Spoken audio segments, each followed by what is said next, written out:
¿Listo? Listo, mi profe. Dale. Entonces, muy buenas tardes a todos y todas los que están presentes. Agradecemos su puntualidad y la asistencia a este espacio, ¿verdad? Para nosotros es un gusto contar con ustedes y poder compartir en este espacio el conocimiento y aprender un poco más dentro de lo que este curso, ¿verdad?, nos invita. El día de hoy vamos a estar en nuestro primer CIPAS hablando del uso de pruebas psicométricas y vamos a aprovechar y vamos a hablar también sobre el paso 3, ¿sí? Nuestro siguiente paso, que sabemos que ya el día de mañana se vence nuestro paso número 2. El día de hoy está con nosotros la tutora y directora del curso, Dilma Hernández, ¿verdad? Nuestra compañera y directora de la red. Nuestro compañero Juan Suárez, que también se encuentra aquí, el tutor, y quien les habla, Natalie Gaviria. Entonces, mi Dilma, no sé si quiere dar unas palabras de saludo antes de que iniciemos, igual el profe Juan.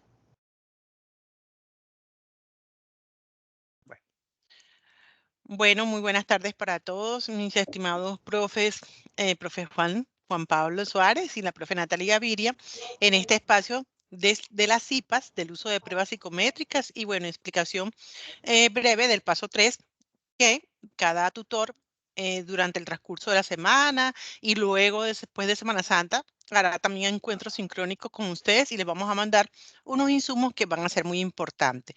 Disfruten este espacio con una escucha muy activa, pendiente pues de cada explicación que hace cada compañero, y al final, si tienen pues dudas o preguntas, con gusto pues van a ser resueltas. Muchísimas gracias, mi profe. Adelante.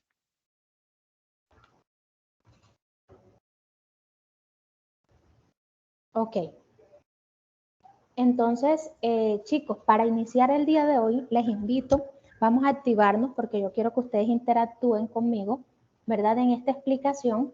Y si bien nuestra temática es uso de pruebas psicométricas, yo quisiera saber, para que me escriban por el chat, ¿verdad?, o dos personas que me puedan decir qué otro nombre han escuchado ustedes cuando hablamos de pruebas psicométricas. ¿Con qué otro nombre lo han escuchado mencionar? Una o dos personas que me abran el micrófono allí, que puedan interactuar y los otros puedan escribir por el chat también.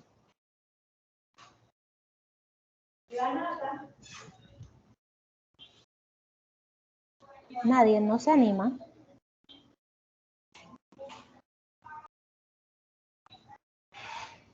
Nos escribieron en el chat, mi profe. Ah, ok, perfecto. Entonces, sí, están escribiendo en el chat. Están escribiendo, están activos allí. Sí, María Fernanda dice psicotecnia. Muy bien.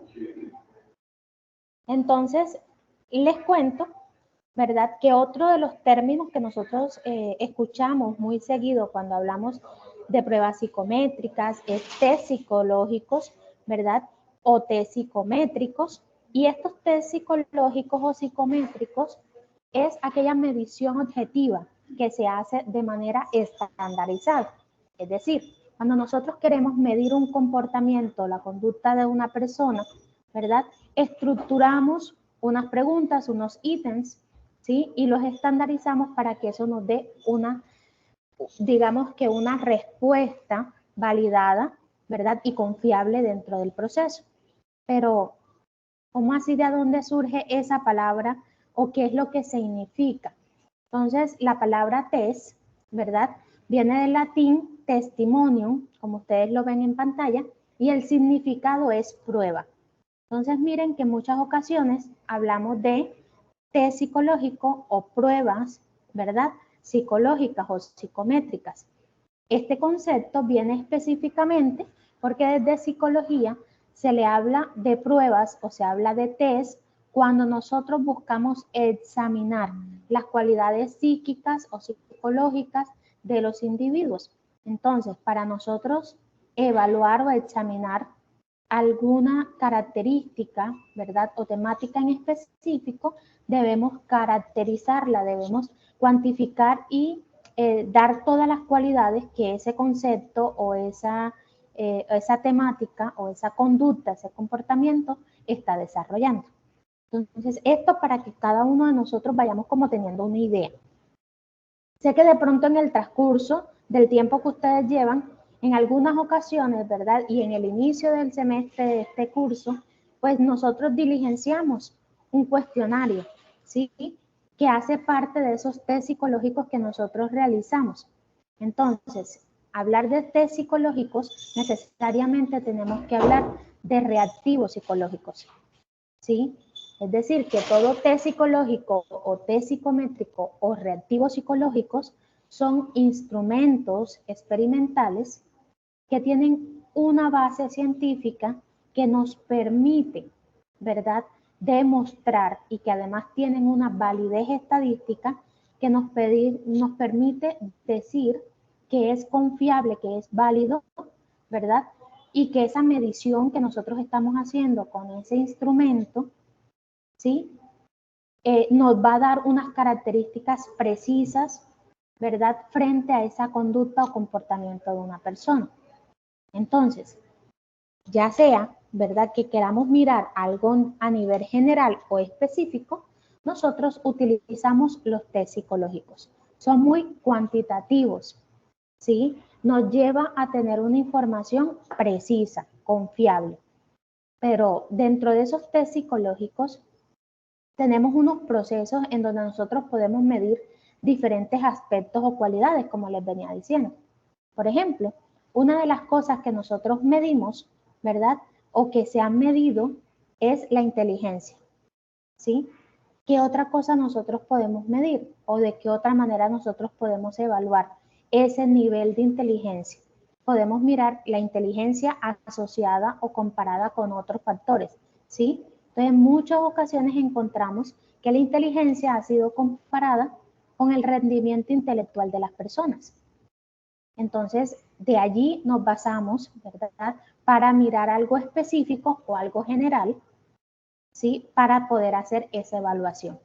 Entonces, cuando hacemos una evaluación o estamos midiendo, ya sean rasgos de personalidad, acuérdense que son características psicológicas, ¿verdad?, o cualidades específicas que nos pueden determinar un perfil psicológico de alguien, ¿sí? Debo tener en cuenta cuáles son esos criterios, características con los cuales yo estoy creando y haciendo uso de ese test.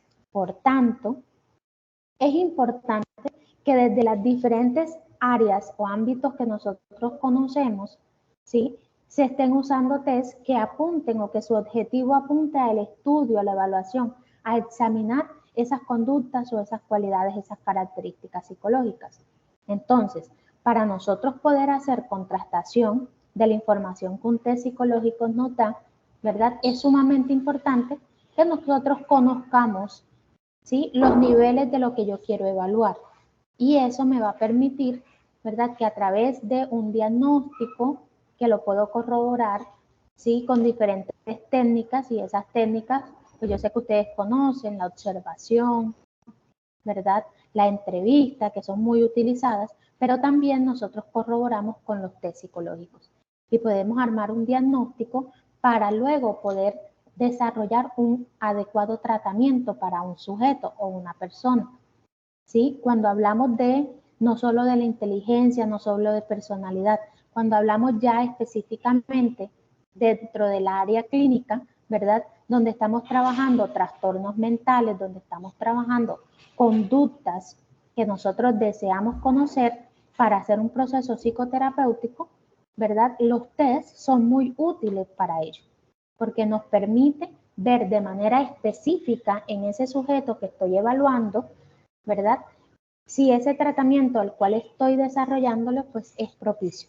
Si dentro de mi psicoterapia, ¿verdad?, tengo que ratificar ese diagnóstico con el cual ese paciente o esa persona llegó, entonces me es muy útil el uso de ese test psicológico. Pero además de ello, ¿verdad?, miren que les he hablado de diferentes ámbitos. Además de ellos, los test también nos ayudan dentro del ámbito laboral, ¿sí? Muchos lo conocen, la psicología organizacional o la psicología, ¿verdad? Los psicólogos laborales, ¿sí? O organizacionales que trabajan dentro de alguna empresa, también necesitan de este tipo de instrumentos, porque eso les permite a ellos revisar las competencias del talento humano que está, les permite determinar si esa persona cumple con el perfil del cargo, ¿verdad? Con el cual se ha desarrollado. Entonces, allí también se hace y se utiliza, ¿verdad? En las organizaciones, en la parte clínica, en lo educativo, en todas las áreas que manejamos la psicología, nos es útil usar los test psicológicos como instrumento, ¿sí? Teniendo en cuenta que el propósito, ¿verdad?, del test psicológico es aplicarlo desde los diferentes contextos, sí, que ya se los mencionaba, pero específicamente se busca, ¿verdad?, conocer el comportamiento del ser humano en el contexto en el cual se encuentra. Además, tenemos que tener en cuenta que aplicar un test no significa que eso me va a generar un diagnóstico, ¿sí? O no es una evaluación precisa. Es un instrumento que me ayuda a ratificar y evaluar el comportamiento. Me ayuda a saber cómo se encuentra esa persona, sus capacidades, ¿verdad? Mentales, psicológicas, emocionales, dentro de el bienestar de esa persona, psicológico, el bienestar emocional. ¿Sí? Es importante que cada vez que nosotros usemos, ¿sí?, un test psicológico, conozcamos el propósito por el cual estoy aplicando ese test. ¿Cuál es el propósito que yo quiero aplicar este instrumento, verdad? Y cuál es la información que ese instrumento me va a dar. Entonces, es importantísimo que nosotros siempre conozcamos ese uso de los test psicométricos. Entonces, las pruebas, ¿por qué yo necesito conocer por qué se usa una prueba? ¿Sí? Ah, no, es que me ayuda a recolectar mucha información o de muchas personas. Sí, es un instrumento que me va a brindar información, ¿verdad? Pero ¿para qué lo quiero? Siempre debe haber un objetivo preciso. ¿Listo? Entonces, los test se utilizan para diferentes razones. La primera, como lo podemos ver, estamos aquí para interactuar un poquito más con ustedes.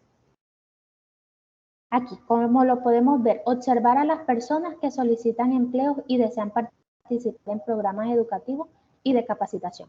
Esto es uno de los usos que nosotros le podemos dar a los tests, ¿sí? Otro de los usos, ¿para qué más se usa un test? Para clasificar y ubicar a las personas dentro del contexto educativo y de empleo, es decir, organizacional, en una empresa, ¿verdad?, en instituciones educativas. En estos contextos nosotros lo podemos aplicar. Asesorar y guiar a los individuos con propósitos educativos, vocacionales y personales. ¿A quienes se le usa asesoría, orientación? Yo quisiera saber allí, yo quiero saber que ustedes me están escuchando por el chat, ¿verdad? O pueden con los emojis, pueden usarlos allí. Y me pueden decir quiénes de ustedes en algún momento, antes de entrar a la universidad, aplicaron un test de orientación vocacional, por ejemplo.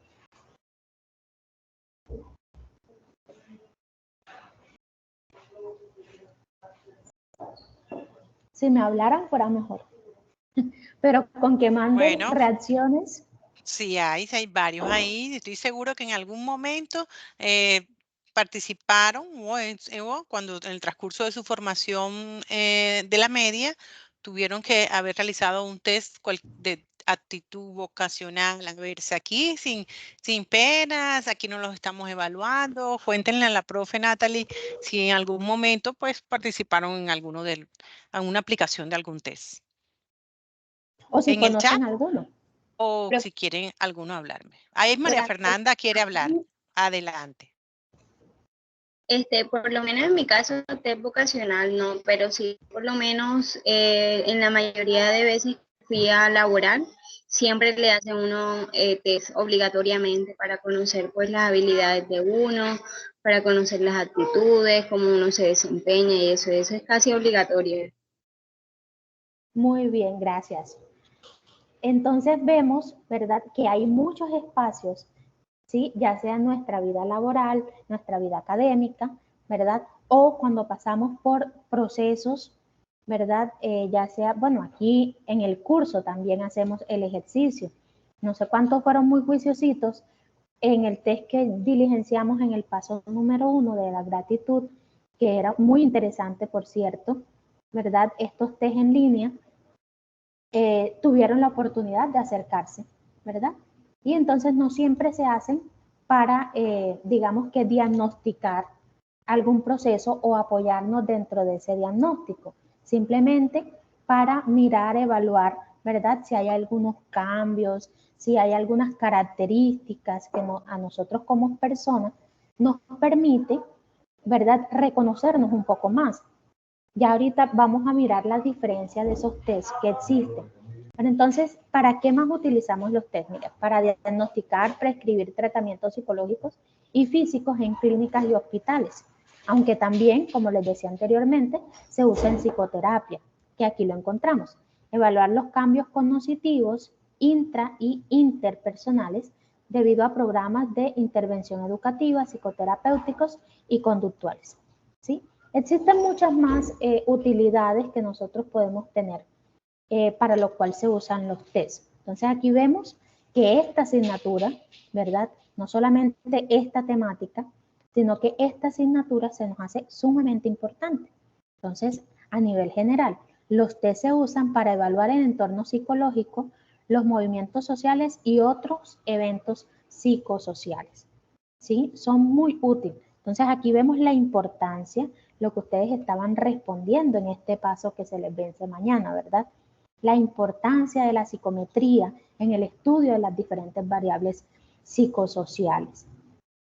Pero así como hay unas funciones o hay unos propósitos de por qué nosotros usamos, ¿verdad?, los test o las pruebas psicológicas, también tenemos que conocer que hay ciertas limitaciones dentro de ese uso, dentro de el desarrollo de la aplicación de estos instrumentos. ¿Sí? Nosotros somos regidos como psicólogos por una ley que es la ley 1090. Si estuvieron muy atentos en nuestra primera web, allí nos hablaban un poco sobre esta importancia, ¿verdad? Nos hablaban de la ética profesional que nosotros debemos tener y lo importante que es que en todos nuestros procesos siempre los hagamos desde la ética, ¿sí? Entonces, en esas limitaciones encontramos, ¿verdad?, que nosotros, aunque apliquemos un test sobre ansiedad, depresión, sobre inteligencia, un test laboral que nos vayan a medir personalidad o algunos rasgos característicos de nuestra personalidad, no podemos etiquetar a las personas, ¿sí? Eso es un uso ilegal de ese diagnóstico. Los test no nos sirven para etiquetar a las personas. Yo no le puedo decir a una persona, ¿verdad? Es que como me salió una sintomatología alta, ¿verdad?, de depresión, ya tú tienes un trastorno de depresión. No. Eso se hace a través de una evaluación, lo hace un psicoterapeuta, un psicólogo clínico, ¿verdad?, especialista en esa área, en que puede llegar y hacer otras evaluaciones, otros procedimientos para poder llegar a ese diagnóstico. Pero un instrumento, un test, no me puede dar ese diagnóstico. Entonces yo no lo puedo utilizar con el fin de diagnosticar a alguien. ¿Sí? Esas son una de las limitaciones que tienen las pruebas o los test psicológicos. ¿Listo? Tienen una función. ¿Cuál es la función de ese test? Miden, ¿verdad? Cuantifican rasgos de personalidad del sujeto y del trabajo del psicólogo se vuelve un objetivo. Entonces, nosotros podemos, a través de un cuestionario, de un test psicológico, de una prueba psicológica o psicométrica, nosotros podemos medir, cuantificar un número de personas que están presentando esta característica. Así como la compañera nos comentaba, cuando nosotros vamos a la vida laboral, ¿verdad?, nos aplican siempre obligatoriamente, muchas empresas lo hacen, nos aplican unos procesos, ¿verdad? Y dentro de esos procesos están unas pruebas psicométricas, ¿sí? Unos test. Y esos test los hacen es para mirar las cualidades, ¿verdad?, que tiene, los rasgos, las características de personalidad que tiene el sujeto. Si le gusta trabajar en equipo, si este sujeto, todas las empresas miran eso, ¿no? El hecho de trabajar en equipo, el hecho de poder ajustarme a las condiciones cuando me cambian de pronto algunas características de alguna orden, alguna función que me hayan dado y que de repente se modificó, entonces que yo tenga adaptación ante ese proceso, que tenga buena comunicación. Hay diferentes funciones que nos permiten, y eso lo hace que a través de medir, ¿verdad? Con un instrumento como son los test psicométricos. ¿Cuáles son los alcances que tienen esos test psicométricos? Entonces, dan objetividad al trabajador en psicología. Aquí cada vez que ustedes vean el PS, fue abreviatura que yo utilicé para psicólogo, psicóloga, ¿sí? Entonces, para el trabajo del psicólogo, la psicóloga son válidos legalmente, ¿verdad? Puede ser una base objetiva para diagnóstico, pero miren que no es un diagnóstico.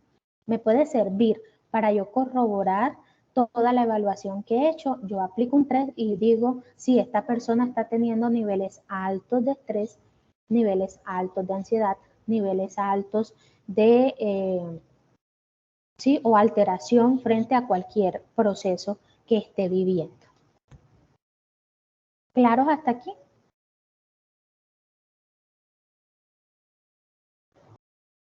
Bueno, entonces, la clasificación de los test, ¿verdad? Digamos que vamos a ver dos clasificaciones importantes. La test de rendimiento óptimo, que dentro de ellos encontramos el test de habilidades y los test de capacidades y aptitudes, que dentro de este rendimiento óptimo era el que nos comentaba la compañera, ¿sí?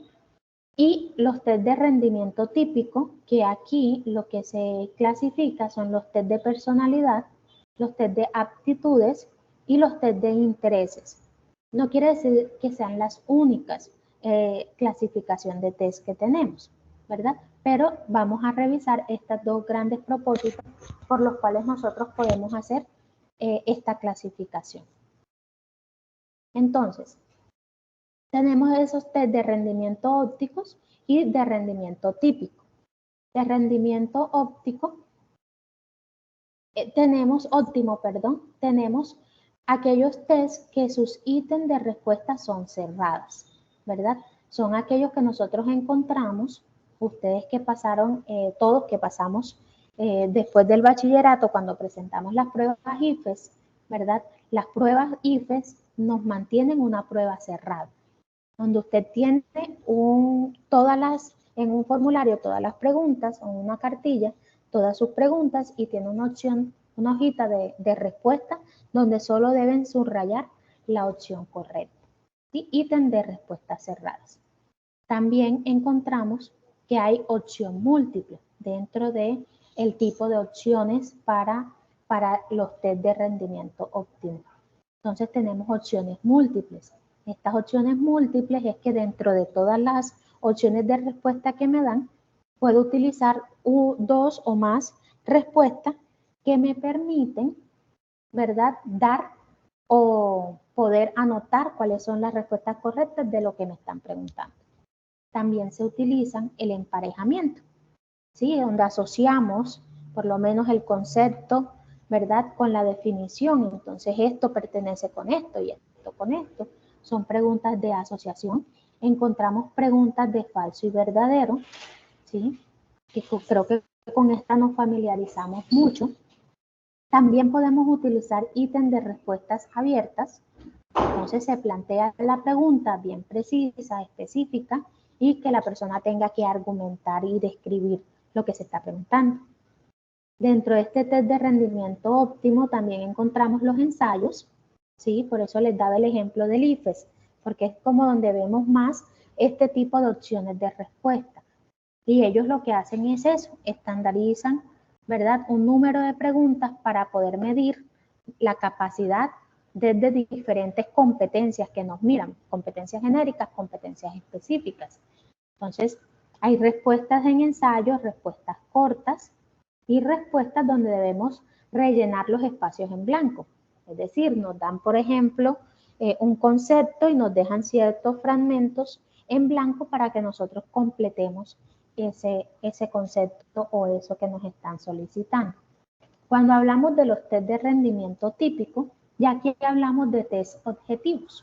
Estos test objetivos también tienen diferentes formas en que nosotros podemos realizar, ¿verdad? Cada ítem o cada una de las preguntas que nosotros hacemos. Entonces se hace a través de la valoración de afirmaciones, ¿sí? Entonces yo valoro esa afirmación. ¿Cómo valoro la afirmación? Entonces yo hago una afirmación que es mi pregunta, mi ítem de pregunta, y yo coloco si esa afirmación, ¿verdad?, va de acuerdo o voy en desacuerdo de la valoración. Entonces, estoy de acuerdo, en desacuerdo, poco probable, ¿sí? Voy dándole como un rango de calificación. Está la de elección múltiples, donde yo puedo señalar varias opciones de acuerdo a la pregunta que me están dando. Está verdadero o falso, también se utiliza. Están las escalas tipo Likert, ¿sí? Que pues nosotros aquí normalmente se utilizan, ¿verdad? Ya sea numérica o descritas en palabras. La persona puede colocar de acuerdo al rango que se hace. Y están las escalas continuas. Son tipos de respuestas que se le dan de acuerdo a los ítems planteados. Esta clasificación de los tests también tiene un modo de administración. Entonces yo puedo administrar el test de manera individual, lo puedo hacer en grupo, ¿verdad? O lo puedo hacer informalizado.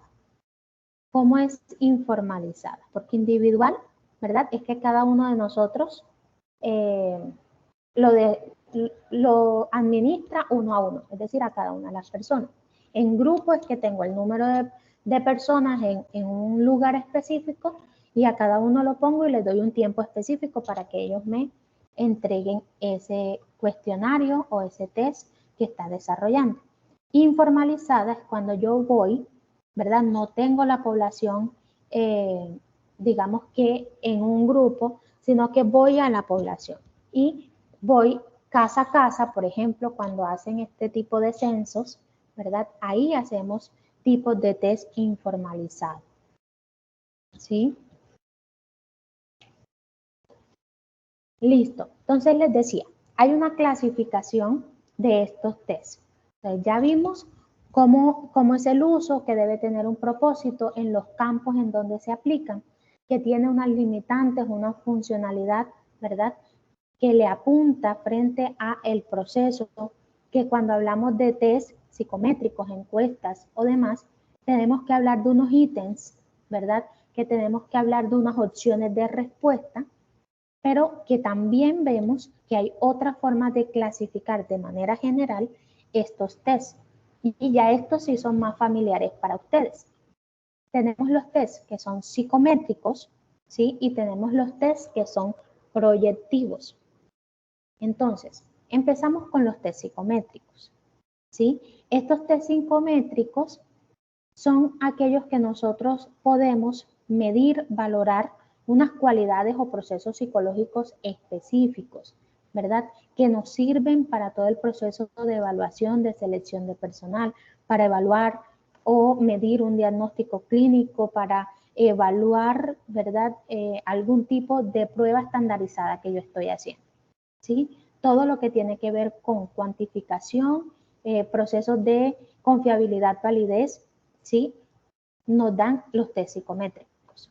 Los test proyectivos también se analizan, pero ya son más asociados a las corrientes psicodinámicas, ¿sí?, en donde son mucho más cualitativos, más individualizados. La respuesta depende de cada una de las personas, se miden unas características específicas, ¿verdad? También puedo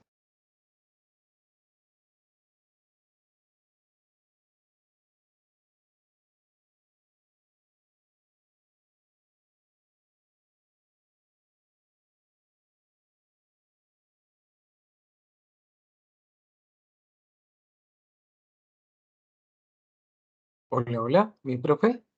Sí, se paralizó la imagen. También se te paralizó la imagen, ¿verdad? De la profe Natalie. Sí, Sí, sí, sí, esperemos un señora. momentico, seguro que fue que también se congeló el internet. Entonces, demos un momentico de espera mientras la profe nuevamente y nosotros les escribimos a ver qué sucedió. Un momento, por favor.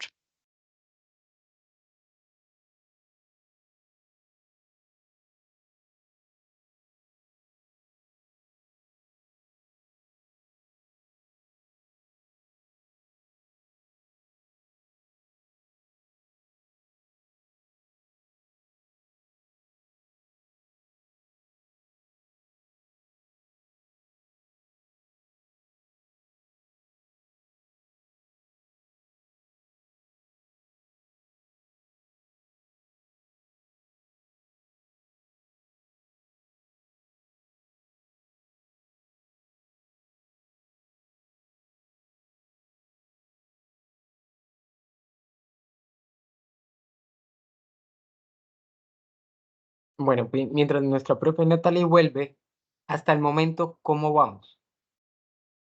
¿Ha sido clara la información? ¿Hemos logrado tener claridad frente a estos procesos que nos están mostrando sobre los tipos de prueba? Si gustan, continuemos con este apartado mientras nuestra profe Natalie se conecta. ¿Perfecto? ¿Me logran escuchar? Sí, mi profe, se te escucha claro. Bueno, Listo. que los estudiantes Entonces, que respondan por el chat o te informen si está claro hasta acá. sí, por favor. Para ir haciendo, pues mientras nuestra profe Natalie vuelve, vamos haciendo acá el Sí, consolidado y continuemos dicen que con muy esta claro, diapositiva. que muy Listo, claro. perfecto. Entonces, sigamos con este apartado. ¿Qué pasa con la clasificación de los test? Ya bien nuestra profe Natalie nos hablaba precisamente que había unos test psicométricos, que era precisamente todo lo que... Hola, mi profe Natalie. Ya. Ya volví. Ya volviste. Qué Bien. pena. No, Tranquila, eso tranquila. pasa, no te preocupes. Sí. De repente se me apagó el Sí, se computador y congeló, quedé, sí, claro que sí, quedé tranquila. por fuera de... Bueno, ya les proyecto nuevamente la pantalla. Listo, mi profe. Vaya, que ahí ya iba Ahí, a ahí cubrir. se ve, yo la veo. ¿Ustedes Sí, no la están ven? viendo. Sí. Sí, Pero creo que es de la pantalla congelada. Si ah, gustas, mi profe, mueve sí, la mejor otra diapositiva. vez. Dale, ya miramos. eh, ustedes me avisan. Listo, mi profe. Ahí se logra visualizar. Y Sí, vamos ya allá se arribita, ve. en la 10. En la 10, ahí. Y vamos allí, ¿verdad? Sí, Ya señor. ven mi pantalla. Bueno, después del impasse, volvimos. Entonces, ya habíamos hablado, ¿verdad? De los test psicométricos, estábamos hablando de los test proyectivos, que estos son más cualitativos, que estos buscan más hacia los rasgos de personalidad, ¿sí? Digamos que casi todos los test proyectivos que nosotros encontramos están asociados y son muy individuales, es decir, se utilizan para la persona de acuerdo a sus rasgos, de acuerdo a unas características específicas que se categorizan para poder dar respuesta desde diferentes ámbitos también. Entonces, estos test proyectivos usamos unos en la infancia, usamos también en diferentes ámbitos como el educativo, normalmente se usa mucho en familia, en clínico, ¿sí? Pero también se utilizan en forense, todo el aspecto forense y legal, ¿verdad? Para ciertos casos, para identificar si dentro de esos rasgos de personalidad o dentro de esos procesos o cambios físicos, psicológicos que están mostrando las personas, pues entonces se trabajan desde estos test proyectivos. Entonces tenemos esas dos grandes clasificaciones a nivel general. Ahora, yo les decía, y ustedes me han escuchado dentro de todo el proceso hablar de cuestionarios, ¿verdad? Hablamos de test, hablamos de pruebas, hablamos de cuestionarios, que son un instrumento de medición que nos ayuda a recopilar información, ¿sí? Para después analizarlo. ¿Qué es un cuestionario? Es ese formático que nosotros hacemos para recoger información. ¿Qué clase de información? Pues depende del objetivo con lo cual yo lo quiera hacer, ¿sí? Entonces, si yo lo quiero hacer desde los test psicométricos, yo organizo mi cuestionario, ratifico las preguntas, cada una de las preguntas que voy a hacer. Hay cuestionarios que son de 5 preguntas, de 10, de 21, de 40, de 80. Hay un número, ¿verdad? Pero eso, ¿qué lo determina? La información que yo quiero recopilar, ¿sí? Pero ¿qué pasa con esa información? Para yo poderla recoger, ¿verdad? Debe ser una información fácil, pero muy exacta, ¿sí? Cuando hablo de fácil, es entendible para la persona a la cual yo le voy a solicitar esa información. No voy a utilizar un lenguaje muy técnico si voy a aplicar este cuestionario, por ejemplo, a niños de primaria y voy a utilizar un lenguaje como si estuviesen en bachillerato, por ejemplo. O voy a ir a una comunidad, ¿verdad?, que no tuvieron la posibilidad de escolarizarse, entonces les voy a llevar un lenguaje muy técnico porque no, la información no va a ser posiblemente lo diligencien, pero no va a ser exacta ni me va a dar la información que yo requería. ¿Sí? Entonces es muy importante siempre que creamos las preguntas para un cuestionario, para un instrumento, ¿verdad? Que sea precisa y que sea exacta lo que yo voy a consultar o voy a indagar. La idea es establecer un instrumento estándar que garantice la aplicación de las mismas preguntas, planteadas de la misma forma a todos los encuestados. Es decir, no es que a esta persona se lo pregunto de una manera y a la otra le cambio la manera de preguntarlo. Debe ser la misma pregunta para todas las personas que voy a encuestar, porque eso es lo que me va a ratificar la validez de esa pregunta. ¿Sí? ¿Esto qué me garantiza? Cuando yo aplico, ¿verdad? Recojo la misma información de muchas personas, entonces va a ser más fácil agrupar la información, compararla, analizar los resultados, porque para mí va a ser más fácil decir, de las 50 personas que me contestaron dónde viven, por ejemplo, ¿sí? 10 me colocaron que viven o en qué departamento viven, 10 me colocaron que viven en el Cesar, otros me colocaron que viven en La Guajira, otros, ¿sí? Me colocaron que viven en Atlántico. Entonces, así en cada uno, ¿verdad? De la información que yo quiero recolectar, pero debo ser precisa en lo que voy a preguntar. Además de eso, me ayuda también a hacer una muestra, ¿verdad? Y que tener como unos elementos estadísticos precisos que ya ustedes más adelante se van a enfrentar como a este proceso para aprender un poquito más de la construcción, ¿verdad? De lo que es una prueba o un cuestionario. En la mayoría de los casos también nos sirve para poder nosotros verificar y escribir las respuestas, ¿sí? Entonces recuerden que hay tipos de respuestas que son abiertas, cerradas, entonces depende de la información que yo quiera recolectar, pues así mismo va a ser el tipo de preguntas que hago para el tipo de respuesta que voy a conseguir. ¿Cómo hacer un cuestionario? ¿Sí? Ya hemos hablado de el uso, su importancia, pero ¿cómo lo hacemos? Entonces debemos tener en cuenta mucha información. Paralizada la imagen, está todavía en clasificación de los test. Bueno, yo la veo así, no sé si es que es para mí que me sale así. Los estudiantes, ¿sí ven la siguiente, la del cuestionario? ¿Confirman, por favor? No, mi profe. No, sigue congelada. No. Ok, ya voy a... Si gustas, te la proyecto, mi profe. Mejor, Dale, yo sí, creo. porfa. Dale, ya te la proyecto.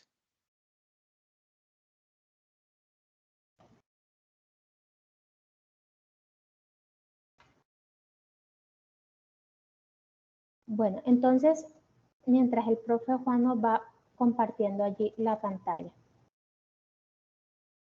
Entonces, la diapositiva que vamos a ver, ¿verdad? A continuación, es cómo hacer un cuestionario, ¿sí? Muchos de nosotros a veces decimos, bueno, sí, yo sé que son útiles, yo he tenido la experiencia de diligenciarlo, pero ¿cómo puedo yo construir un cuestionario? Entonces, debo tener en cuenta, ¿verdad? Primero, ¿cuál es el objetivo con el cual lo voy a construir? Allí, profe, la 12. Bien. Tener en cuenta los objetivos, ¿verdad? Debo trazarme por lo menos un objetivo, ¿sí? Con el cual yo voy a construir ese cuestionario. Entonces, dentro de ese objetivo, yo tengo que saber qué es lo que quiero averiguar para poder ser muy explícito en mi objetivo. ¿Qué es lo que quiero averiguar? No, yo quiero averiguar sobre el ciberbullying, por ejemplo. Aquí acordándome de las variables que ustedes están trabajando. No, yo quiero hacer un cuestionario que mida la conducta, ¿verdad? O los rasgos de aquellas personas que pueden tener conducta hacia el suicidio. Listo, entonces mi objetivo va a ir centrado como a ese proceso. Entonces, debo hacerme unas preguntas, ¿verdad? O unas palabras clave que me va a permitir trazarme ese objetivo. ¿Sí? Y debo elaborar, lógicamente, desglosar. Yo siempre recomiendo, si usted quiere construir algo, ¿verdad? Y tiene el tema, no solo nos vamos a la investigación. Yo, para irme a investigar, tengo que saber hacia dónde voy a buscar esa investigación. Entonces, si es del ciberbullying, lo primero que hago es definir el ciberbullying. Entonces, cuando tengo clara la definición, entonces ya yo sé hacia dónde me puedo ir para saber qué de tanto de ese tema tan grande, ¿verdad? ¿Qué es lo que, por dónde me voy a ir para yo investigar o para hacer cualquier actividad que voy a hacer? Entonces, lo otro que debemos tener en cuenta es investigar sobre el tema. No solo me quedo con la definición, entonces busco otras investigaciones, ¿verdad? Que me puedan servir para asociar esa temática. Entonces, ¿quiénes han investigado sobre eso? ¿De qué manera lo han hecho? ¿Qué encuentro? ¿Sí? Y lo investigo no solamente por temas científicos, sino que también comienzo como a indagar con las personas de confianza. Y yo empiezo a preguntarle, ven acá, ¿tú qué sabes de este tema? ¿Qué has escuchado? Porque eso me va a dar luz, ¿verdad? Frente a lo que yo quiero hacer y cómo las personas están interpretando, ¿verdad? Ese concepto o esa temática que quiero investigar. También es necesario que nosotros elaboremos, ¿verdad? Algunas respuestas, ¿sí? Creamos las preguntas y esas respuestas que las personas puedan tener la opción de opción múltiples, ¿sí? Que puedan dar respuesta a ese ítem que yo estoy creando. Entonces, mi ítem está preguntando y no dejarlo simplemente a que la persona diga que sea dicotómico, diga sí o no, no, que tenga diferentes opciones de respuesta para que ella pueda elegir la más aceptada.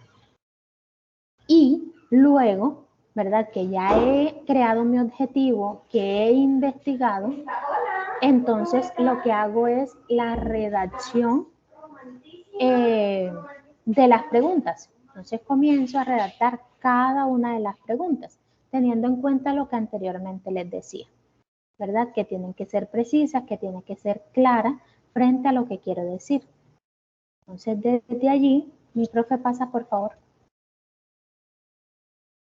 Desde allí, entonces yo les quiero dar algunos aspectos básicos para que ustedes los consideren, ¿verdad? Cuando nosotros vamos a hacer un cuestionario, una prueba o un test.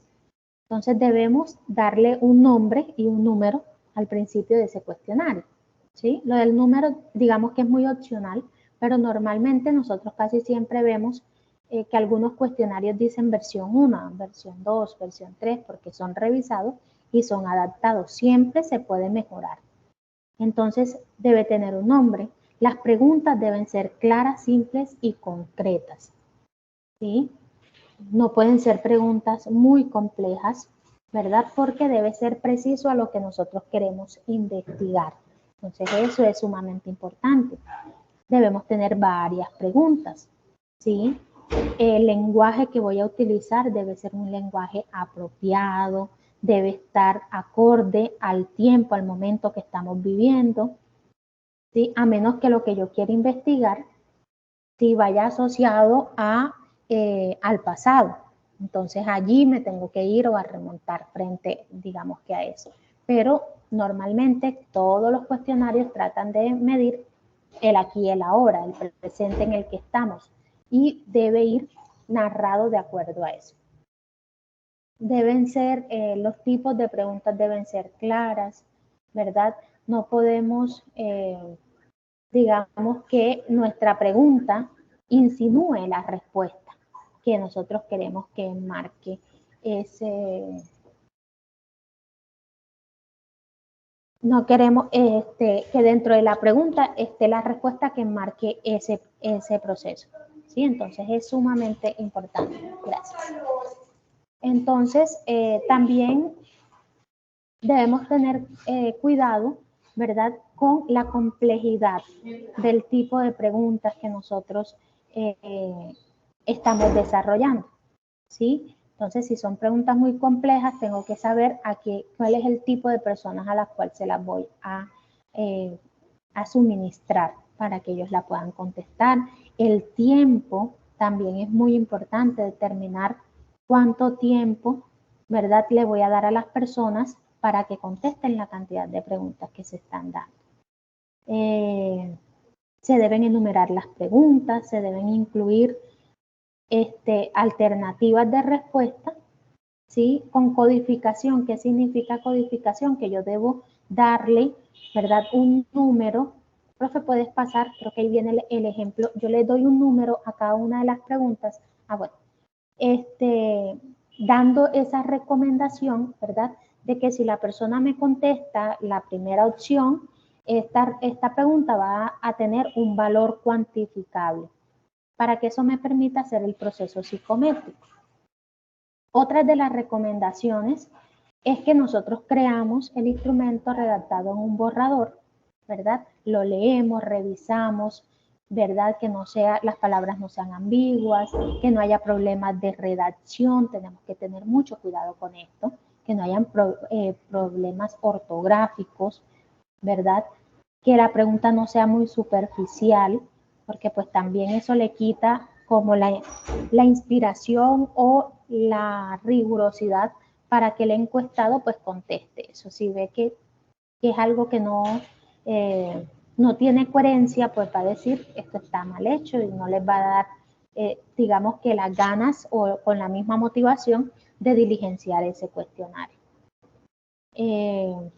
Siempre es importante, ¿verdad?, que cuando diseñemos ese proceso, como siempre se debe trabajar asesorado de otra persona. Si lo estoy haciendo solo, pues que un amigo, un compañero, alguien de confianza lo lea, lo revise, porque a veces a nosotros se nos pasan detallitos y es importante que otra persona no los revise.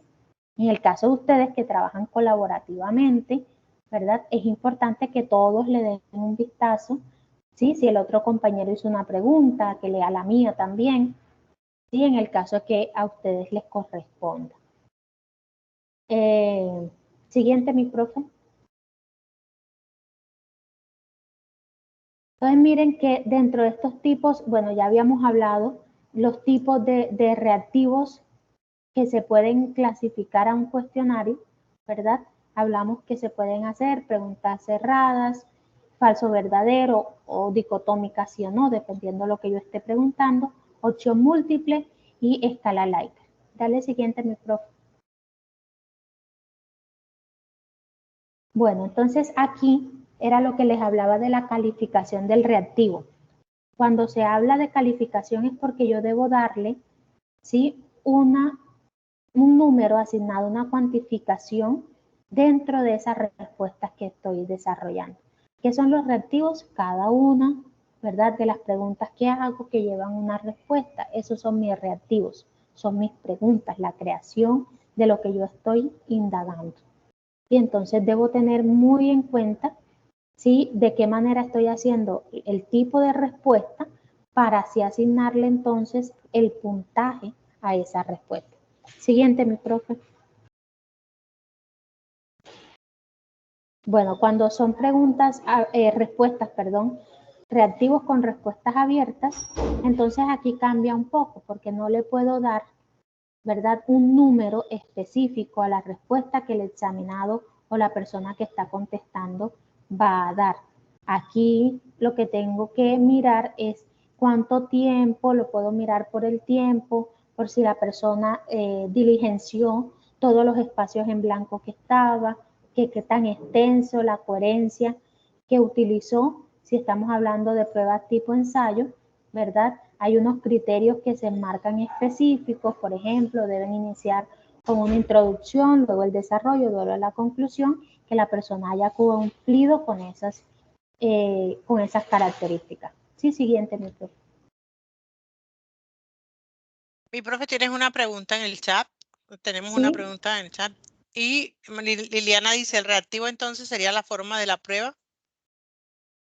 No, el reactivo es la pregunta, ¿sí? Es el ítem que nosotros creamos y ese reactivo son las opciones de respuesta a las cuales yo voy a cuantificar. A eso le llamamos reactivo. El cuestionario o la prueba se llama cuestionario o test psicométrico o pruebas psicométricas.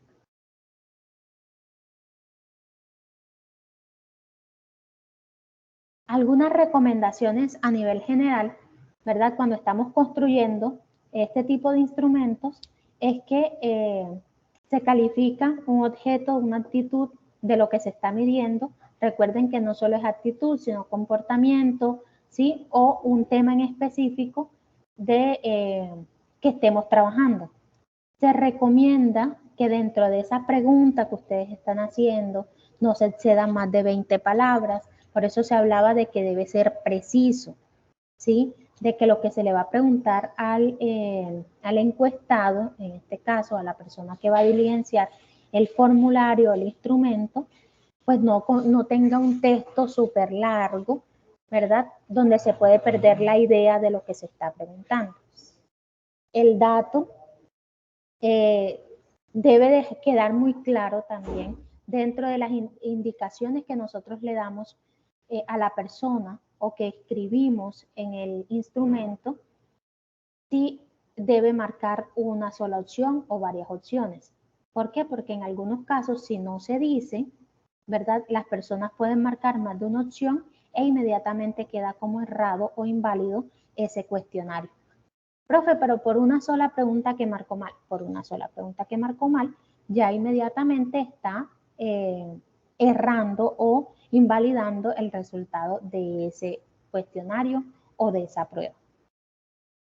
Algunas alternativas que nosotros podemos tomar, ¿verdad? Es que cuando usamos opción múltiple, tenemos que tener claro cómo las usamos, o si usamos otro tipo de respuestas, ¿sí? Entonces tener muy claras y que la una no sea igual a la otra. Ah, no, yo puse opción múltiple, pero es que en la primera le coloqué de acuerdo con, no sé, la respuesta es de acuerdo con la primera. La segunda respuesta es de acuerdo con la A. La siguiente es de acuerdo con la C. No, son confusas. Debe ser respuestas coherentes, ¿verdad? Si estoy preguntando cuántas horas duerme usted en el día, entonces mis opciones deben ser en un rango de horas de 4 a 6 horas, de 8 a 12 horas, ¿sí? De 1 a 3 horas. Ah, ok, la persona puede colocar. No, pero yo quiero ser mucho más específica. Yo quiero que la persona me diga el número exacto. Entonces coloco opción múltiple. Coloco duerme 1 hora, 2 horas, 3 horas, 4 horas, 5 horas, 6 horas. ¿Sí? Entonces allí es justo, ¿verdad? Donde nosotros tenemos que ser precisos para saber qué es lo que quiero preguntar. Siguiente, mi profe. Entonces, miren, en las recomendaciones, lo que les decía, mantener un orden, debemos enumerar las preguntas, debemos llevar como una jerarquía. Siempre si hay, digamos que la complejidad de las preguntas, si van avanzando, comienzo por las más claras, las más específicas, las más fáciles que llamamos nosotros, hasta las preguntas que son más complejas. Siempre se inicia como por ese orden. Y cuando voy a valorar mis opciones de respuesta, ¿verdad? Si tengo opciones de respuesta como las que están aquí, les debo dar un valor a ese ítem. Entonces, normalmente, ¿qué se hace? Se invierte el valor que le doy al ítem correspondiendo al número que le asigné a esa opción de respuesta. Entonces, si por ejemplo coloqué de acuerdo, que es la número 1, el valor que le doy a esa, ¿verdad? Es el contrario. Entonces le doy un valor de 5, si estamos hablando de 5 opciones de respuesta. Es uno de los métodos que se utiliza para valorar las opciones de respuesta. Siguiente, micrófono. También podemos usar por intervalos. ¿Sí? En las opciones de respuesta usamos intervalos en donde la persona debe calificar de 1 a 5 o de 0 a 4, ¿sí? O califica de -2 hasta +2, como en una tablita de frecuencia, ¿sí? Siempre usando como categorías dentro de las preguntas que estemos desarrollando. Es importante que si estamos hablando de un cuestionario, lo ideal es que se use un solo método de respuesta. Es decir, si son opción múltiples, todas las preguntas sean opción múltiple, porque suele confundir cuando en un cuestionario colocamos falso verdadero, opción múltiple, única respuesta, ¿sí? Como que o utilizamos intervalos y después coloco falso verdadero y después coloco opción múltiple. Entonces tiende a confundir a las personas. Entonces, lo ideal es que voy a usar opción múltiple, pues simplemente uso opción múltiple. Adelante, mi profe.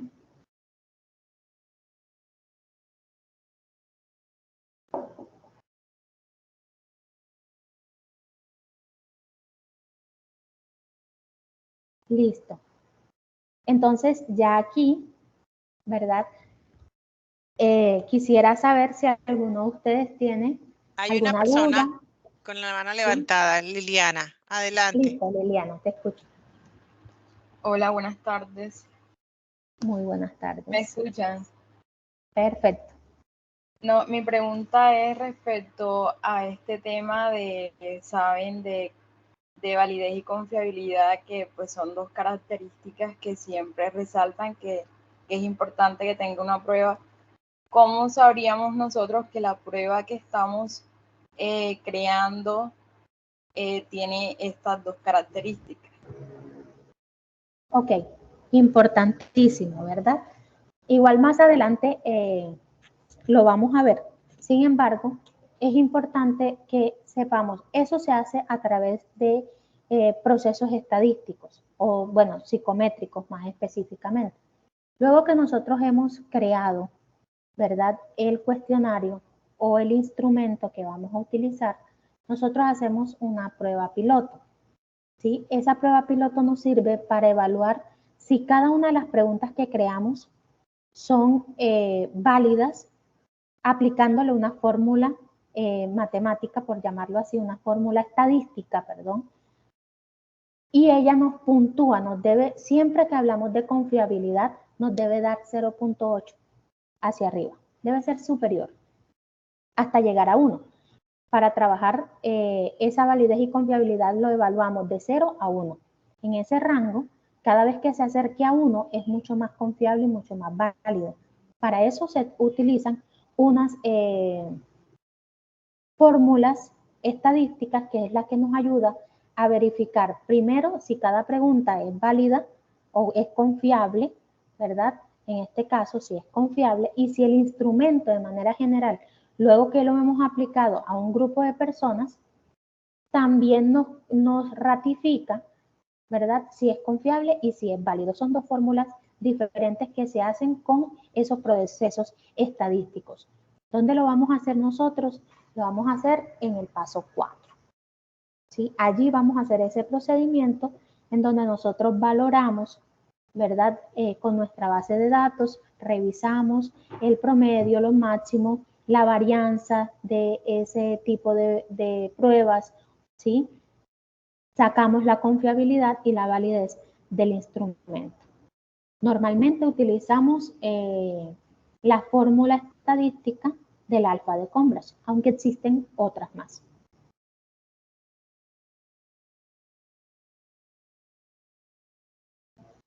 Así es, mi profe. Efectivamente es así. Y bueno, terminaría de colocar ahí un aporte y sería el momento en el cual la confiabilidad, ¿verdad? Y la validez de una prueba es medida también por esa parte que permite que los resultados de esa prueba a esos mismos sujetos que se aplicaron vuelvan a ser los mismos. Entonces, un pretest y un retest. Entonces, cuando son los resultados los mismos, eso nos permite mirar que hay confiabilidad y validez en esa prueba que nosotros estamos construyendo y que ustedes en este paso 3 se van a ver en esa disponibilidad y esa actitud para reconocer los insumos que les enviemos, las orientaciones que les demos y que hagan un excelente trabajo. ¿Cierto que sí, mi profe Natalie y mi profe Juan? Bueno, Claro que ahora sí, ese es el objetivo que tenemos. así es.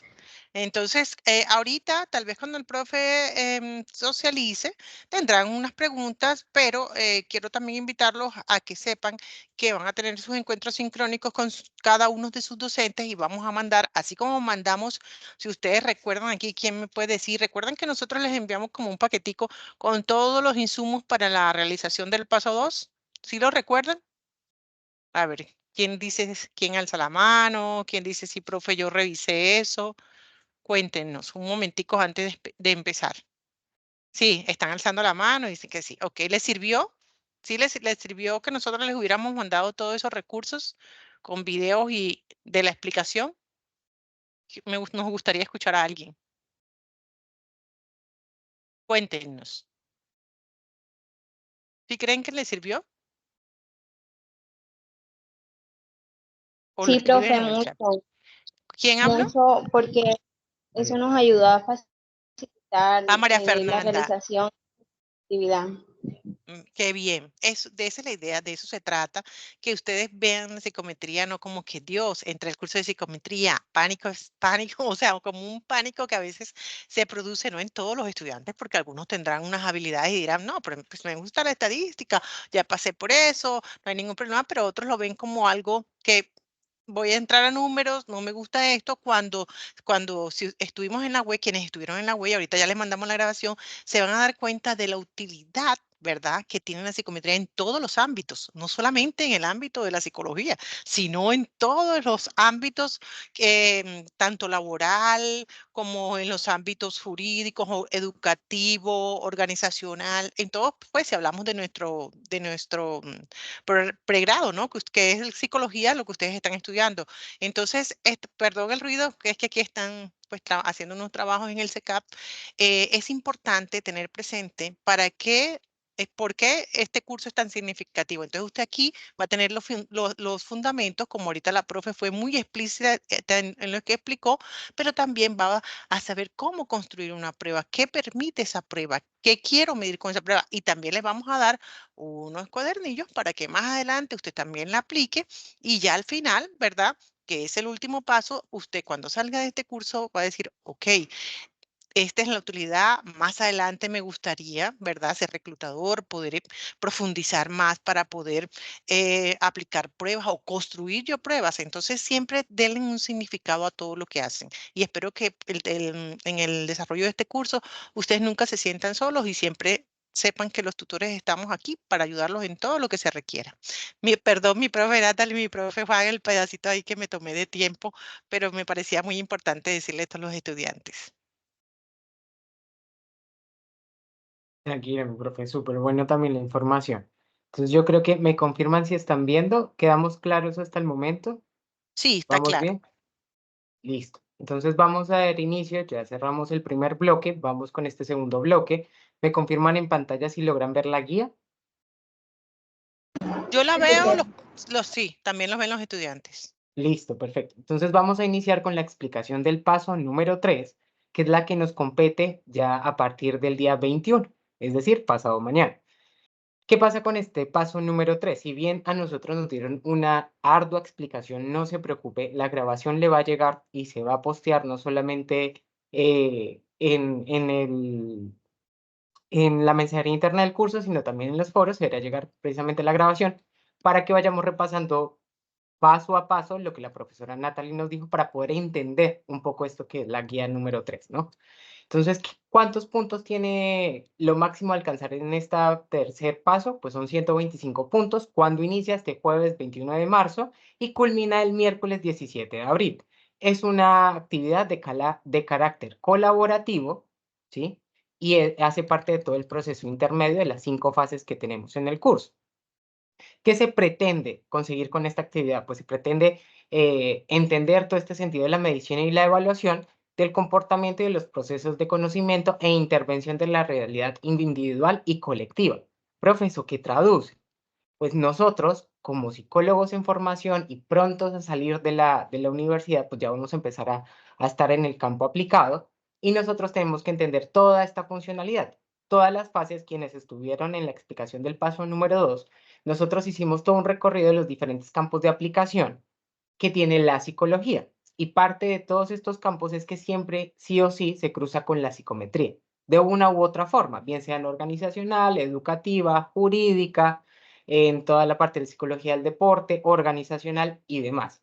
Entonces, por eso es tan importante entender la construcción de un instrumento y también todo el proceso de calificación, que es el paso a paso que sigue el curso. Entonces, vamos a centrarnos en esta tercera fase, no nos precipitemos a la cuarta o quinta, vámonos a centrar en esta parte. ¿Listo?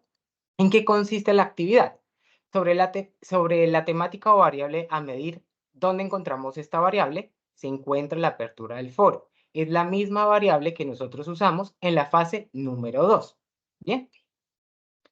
Nosotros tenemos que hacer consultas bibliográficas y generar un marco teórico mínimo 6 páginas, máximo 10 páginas.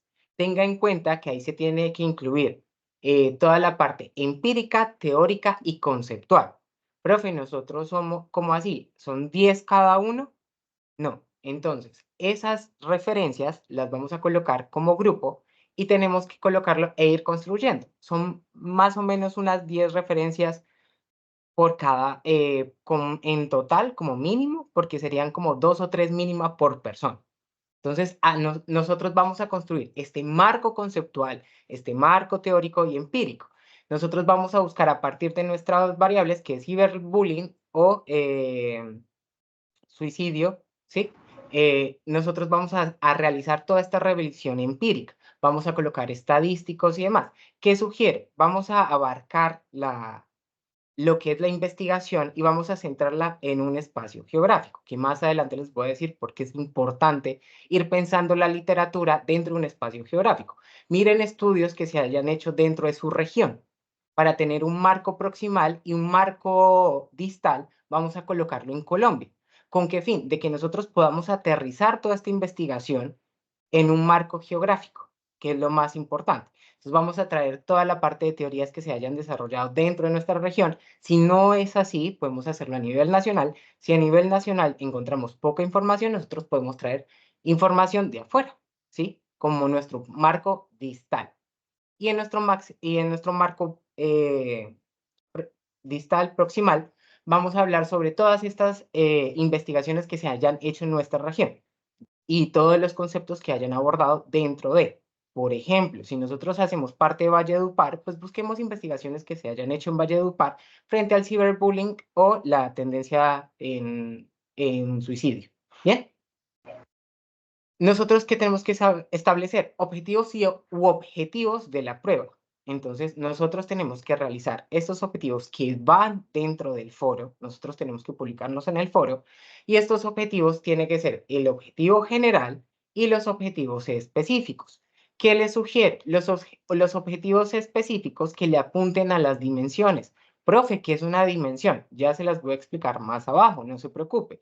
Y en el objetivo general, pues abarcar toda la temática, donde en ese objetivo, al momento de construirlo, me lo ubiquen en una zona geográfica donde me ubique el rango de la población en cuanto a edad, ¿sí? Es muy diferente medir la depresión no, el porcentaje de suicidios en lo que es la adolescencia a el adulto mayor.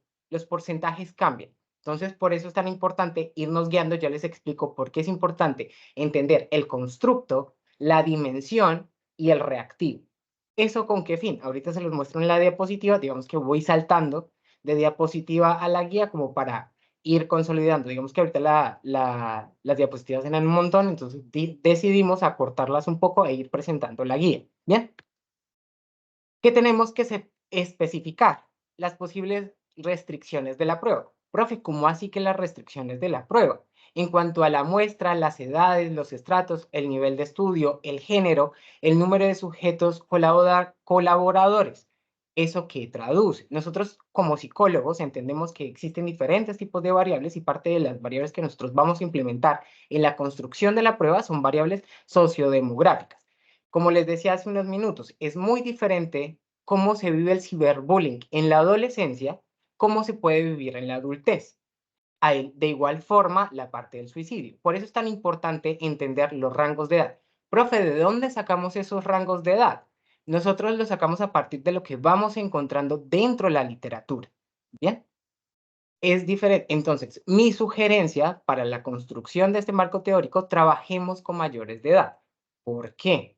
Si aquí nos están diciendo cuáles serían estas restricciones, es muy posible que parte de los problemas que podemos encontrar en el campo aplicado. Ojo, esto es un ejercicio netamente académico. No deben aplicar la prueba que vamos a construir. ¿Bien? Pero hipotéticamente hablando, es muy diferente abordar la población en adolescentes que en adultos, por el simple hecho de que son menores de edad y existe un camino y una ruta específica para poder aplicar estas pruebas a los menores de edad.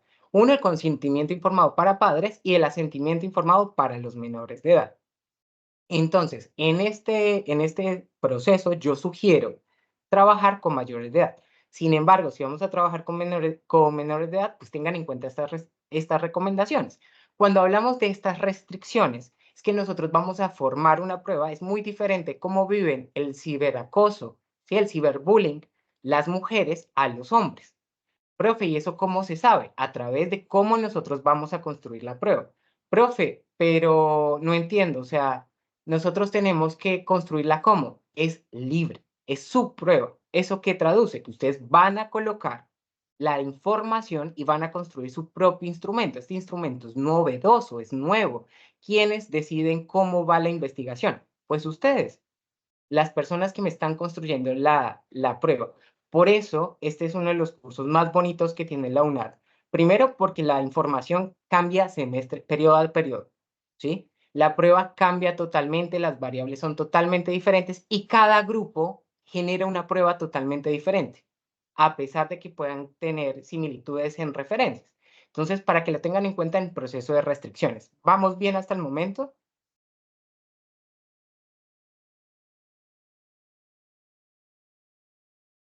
Hola, hola. Sí, Dime, me están profe. escuchando. Sí, están escuchando. Sí, pero mi Listo. profe, dijeron que sí. Listo, perfecto. Entonces vamos a construir el plan detallado de la prueba y su posible aplicación. Nuevamente repito, ojo, esta prueba no se aplica a un tercero, es un caso hipotético. Por ende, se tiene que seguir un paso a paso. ¿Cómo así, profe? O sea, el paso a paso de cómo construir el instrumento, no. El paso a paso de cómo ustedes podrían aplicar este instrumento a nuestra población. Entonces, tenemos que construir esas herramientas y nosotros decimos, bueno, entonces nosotros vamos a aplicar la prueba en una población entre 18 y 22 años en ciberbullying. La recomendación es esa, que oscilen las edades en un rango mayor a 5 años, no oscilen mayor a 5 años entre los datos. ¿Por qué? Porque cambia. Muy diferente medir adolescentes de 9 años a adolescentes que ya me estén cumpliendo 16, 17 años. A pesar de que hagan parte de la misma etapa, ¿sí? En el desarrollo, pues cómo se mide y cómo es la percepción cambia totalmente. Entonces, ¿qué se sugiere? Que estos cambios sean, y hace parte de las restricciones. Si bien una persona, si me van a medir entre 18 y 22 años, y la persona que le va a aplicar tiene 23 años, pues ya no podría hacer parte de nuestra investigación. Ahí resaltando un poco el ejemplo para el punto 3. Volvemos al punto 4. Estas instrucciones tienen que ser muy precisas. Hagan de cuenta que ustedes cuando toman un cuadernillo de una prueba como el 16 PDF, el BARCIT, pues a ustedes le dicen puntualmente, tenga en cuenta que esta prueba tiene que aplicarse de forma individual o puede ser aplicada de forma grupal, ¿sí? Depende de la prueba. ¿Quién determina esto? En este caso, ustedes. Entonces, en ese instructivo, ustedes pueden escribir si la prueba puede ser aplicada de forma grupal, si puede ser aplicada de forma individual. Hay algo muy particular con esta prueba y es que está diseñada para lápiz y papel.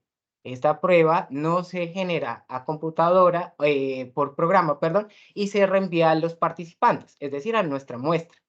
Sino nosotros la vamos a hacer a lápiz y papel. Esta prueba está diseñada para que se imprima, el participante la diligencia y nuevamente nosotros la vamos adjuntando a nuestro foro. Bien. Entonces, estas instrucciones, ¿qué me dicen? Usted tiene que estar en un lugar tranquilo, tiene que tener unas variables totalmente claras al momento de hacer esta construcción. Denme un segundo, que se me va a descargar el computador. Tenemos estas variables que me permiten hacer esta construcción de este paso a paso. Bien, ¿vamos bien hasta el momento?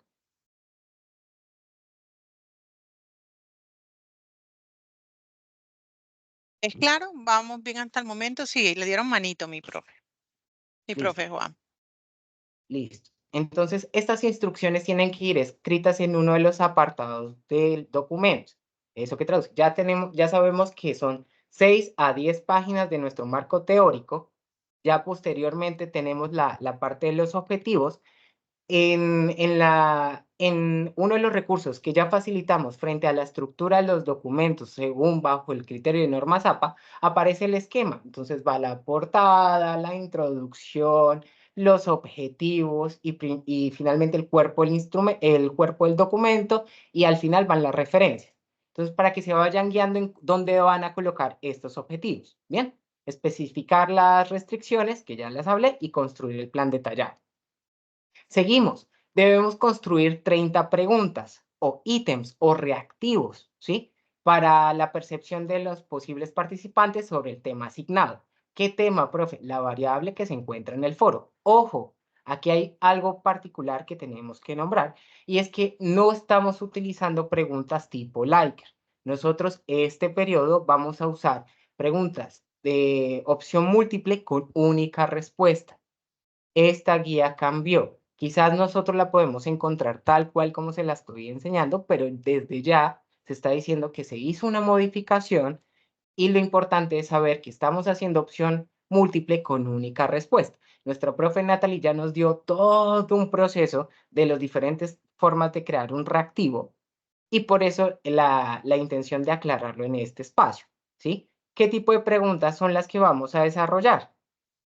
Pregunto.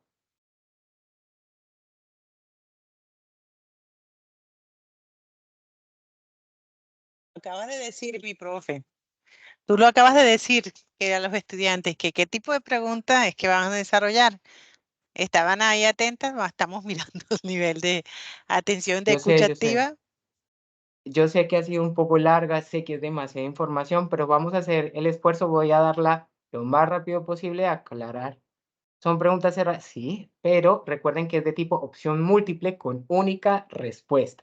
Por eso nuestra profe Natalie hizo todo ese abordaje para que sepan los diferentes tipos de construcción de los reactivos, pero en esta nos vamos a enfocar específicamente en la construcción de reactivos, la construcción de preguntas de tipo opción múltiple con única respuesta. Ahora, ¿qué es importante a tener en cuenta al construir estos reactivos? Que nuestra profe Natalie ya nos repitió en reiteradas ocasiones hace un momento, y es evitar esas palabras que induzcan respuesta, palabras distractoras, como excepto que, sin que, excepto que, ¿qué otra palabra podría ser un distractor? Bueno, esas pueden ser, o palabras que me inciten a la inducción a la respuesta. Sí, la palabra sí, intenten hacer las preguntas totalmente neutras y no colocar la palabra no, porque entonces me inducen a la negación.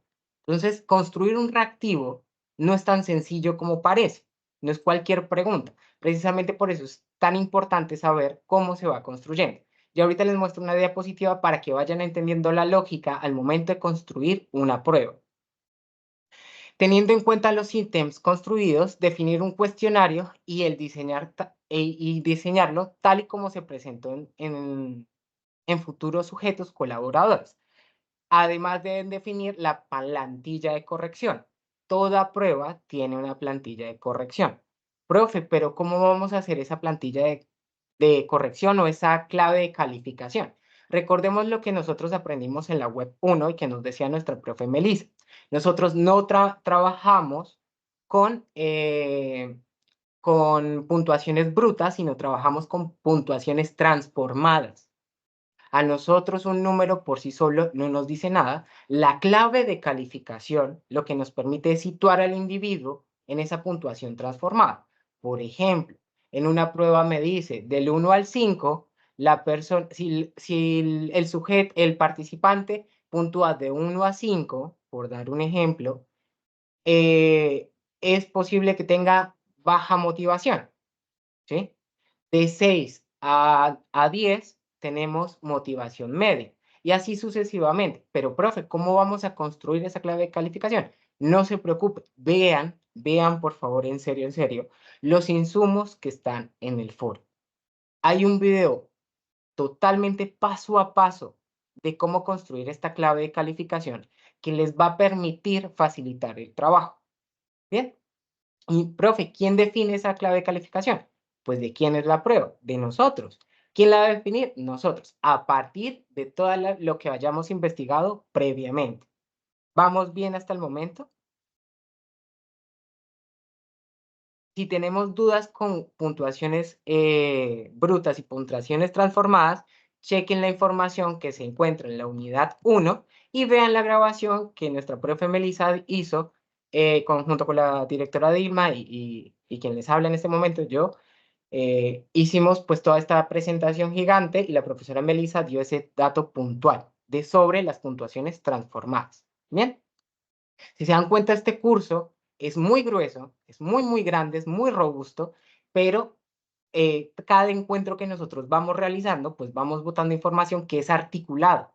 ¿Eso qué quiere decir? Que si usted perdió un tema, por favor, remítase hacia atrás, vea la grabación y así le va a facilitar el trabajo.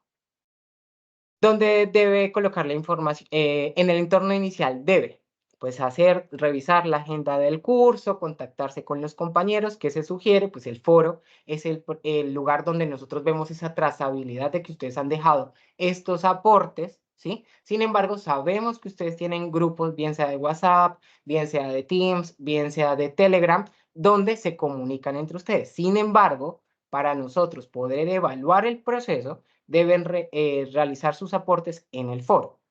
Nosotros tres, mi profe Dilma me corriges y mi profe Natalie también, nosotros subimos un Excel donde colocamos unas fechas para ir revisando cada uno de los aportes dados y ese Excel ustedes lo pueden visualizar para que vayan viendo Así cuántos es. aportes van realizando, gracias mi profe Dilma, van realizando para que tengan en cuenta ese tipo de cosas. Nosotros en esta fase, en el foro, ya ahorita se los voy a mostrar como para que un poco más la claridad, hay unas fechas específicas para cada paso. ¿Eso qué quiere decir? Hay unas fechas, ahorita se me escapa, creo que es el 21, tenemos hasta el 21 de realizar actividad 1. Hasta el 2 creo que es actividad 2 y así sucesivamente hay unas fechas pactadas que se tienen que cumplir. Eso no es obligatorio, pero se prefiere que se haga de esa forma por lo grande que es este trabajo. Tengan en cuenta este tipo de fechas y estas recomendaciones para no dejar todo a último momento. Cuando nosotros construimos me voy a salir de acá un momento, les voy a mostrar precisamente la diapositiva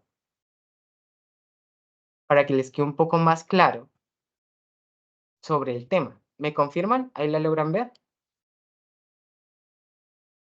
Todavía no, mi profe, ya se ve. Listo, perfecto. Entonces, acá, para la construcción de la prueba, nuestra profe Natalie nos dio una explicación supremamente acertada, una explicación muy profundizada de esta temática, pero sintetizando todo esto que nos dijo nuestra profe Natalie, pues nosotros tenemos un constructo. Profe, ¿qué es ese constructo que usted nos menciona en ese apartado? Pues es nuestra variable. La conducta suicida es muy robusta, es un tema muy amplio, es muy diferente, por eso vuelve y juega la importancia de entender la estructura. Señora, ¿podrían compartir las diapositivas, por favor? Yo creería que sí, no hay ningún problema. Mi profe Dilma, mi profe Natalie, sí, ¿cierto?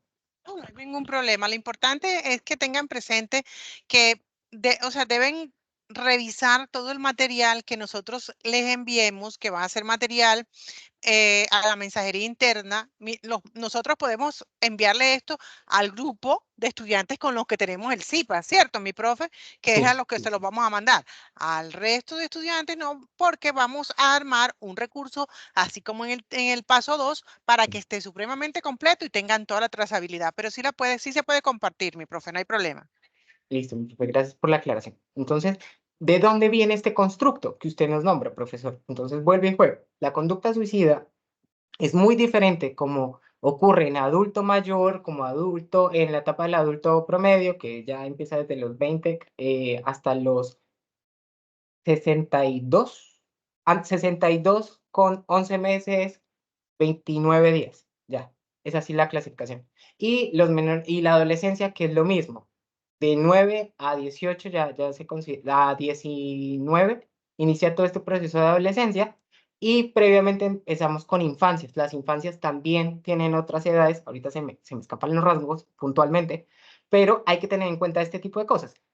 El ciberbullying es de igual forma, es muy diferente, por género es igual, es lo mismo.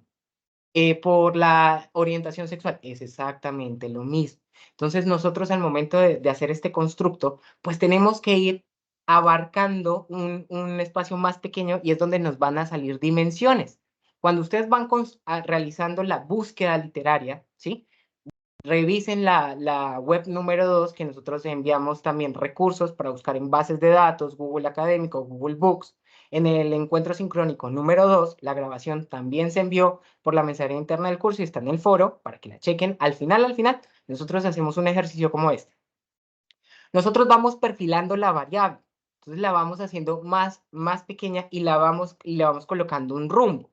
Entonces, en la conducta suicida vamos a ver que en menores la conducta suicida tiende a estar más relacionada en el género femenino, ¿sí? En mujeres, y es internalizada en niños, en niños, por dar un ejemplo. Entonces, como se comparan estos dos, como se van midiendo y se va construyendo, pues nosotros si vamos a trabajar con niños, entonces toda nuestra literatura tiene que ir enfocada en eso, ¿sí? En menores. Ahora, si lo queremos hacer en adulto mayor, en un adulto promedio y demás, pues vamos revisando cómo vamos perfilando. Estas dimensiones, ¿qué me van a decir? Pues el ciberbullying tiene unas características específicas. Nosotros vamos a tomar 3 de esas características y a partir de esas 3 características vamos también, obviamente, a definirlas, ¿sí? Entonces, ¿qué han encontrado? Ah, no lo hemos hecho, perdón. Me adelanté. En el ciberbullying, ¿qué se ha colocado? Bueno, entonces son personas que la definición puntual era, el bullying es el proceso de ciberacoso realizado de una persona hacia un tercero, con el fin de degradar, agredir, etcétera, a esta persona. Es la definición que nos da Romero. Ya. Entonces, esta es la definición que nos da. Entonces, él me está diciendo, bueno, entonces nos da todo este proceso de acoso, todo este proceso de, ¿de qué? De procesos de insultos, de humillación, de hacer sentir mal al tercero. Entonces, nosotros vemos eso a grosso modo y empezamos a definir cuáles serían estas dimensiones. No, pues tenemos 1000, vamos a colocar esta dimensión que sería precisamente la de hacer sentir mal a un tercero, ¿sí? De también esta búsqueda que realiza el ciberacosador para realizar el ciberbullying, ¿no? El contexto donde se realiza. Entonces, estas serían las dimensiones. En la conducta suicida va un equivalente. Entonces, no, profe, nosotros encontramos que en la conducta suicida tiene comorbilidad con otras patologías, con otros trastornos. Ok, pero recuerden que no me pueden hablar de estos trastornos puntualmente porque la variable que nosotros estamos manejando es conducta suicida. Si bien nosotros podemos ir nombrando la comorbilidad con otros trastornos, no es el centro de nuestra investigación. Finalmente, a partir de estos reactivos, si nosotros colocamos esas 3 dimensiones, pues vamos a hacer 10 reactivos por cada dimensión. Profe, ¿pero qué es el reactivo? Pues todas estas preguntas que nosotros vamos a hacer nuevamente, ¿de qué tipo de preguntas vamos a realizar en esta fase? ¿Alguna?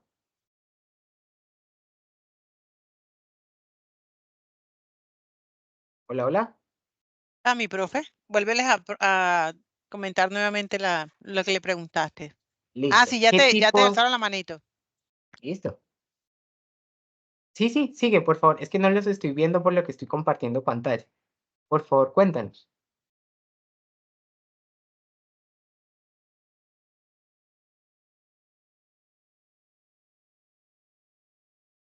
Opción múltiple con única respuesta. Sí, por favor. Entonces, opción múltiple con única respuesta. Por favor, no es prueba tipo Likert, es opción múltiple con única respuesta. La mensajería interna vamos a enviarle un mensajito ahorita al final de la tarde donde recuerden que deben realizar el paso 3 teniendo presente todo lo que se le coloca en el mensaje de apertura del foro. Desde ahí deben guiarse, porque aquí, si bien en la guía pues les postula esto. Nosotros como red hicimos pues un cambio y el cambio está en que es en selección múltiple. Entonces, eso se le va a estar sensibilizando, así que no se preocupen para que lo tengan muy presente. Y lo primordial, leer el mensaje de apertura del foro. Sin eso no hay nada, independientemente que existe una guía. Eso es lo primero que se debe leer. La trazabilidad debe tomarse desde ahí. Gracias, mi profe. Gracias, profe. Entonces vamos a seguir. Acá ya estoy abriendo el foro, ya se los comparto para que veamos el mensaje de apertura. Los que van conmigo, ya les envié el mensaje por la mensajería interna del curso.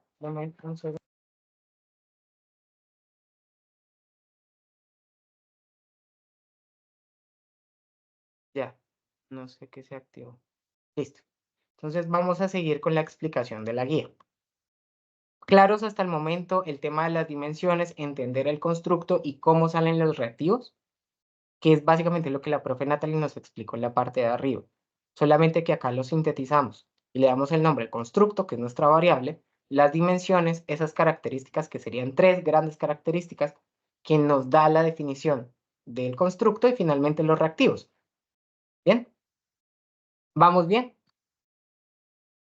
Por favor, pues levanten la manito si van bien.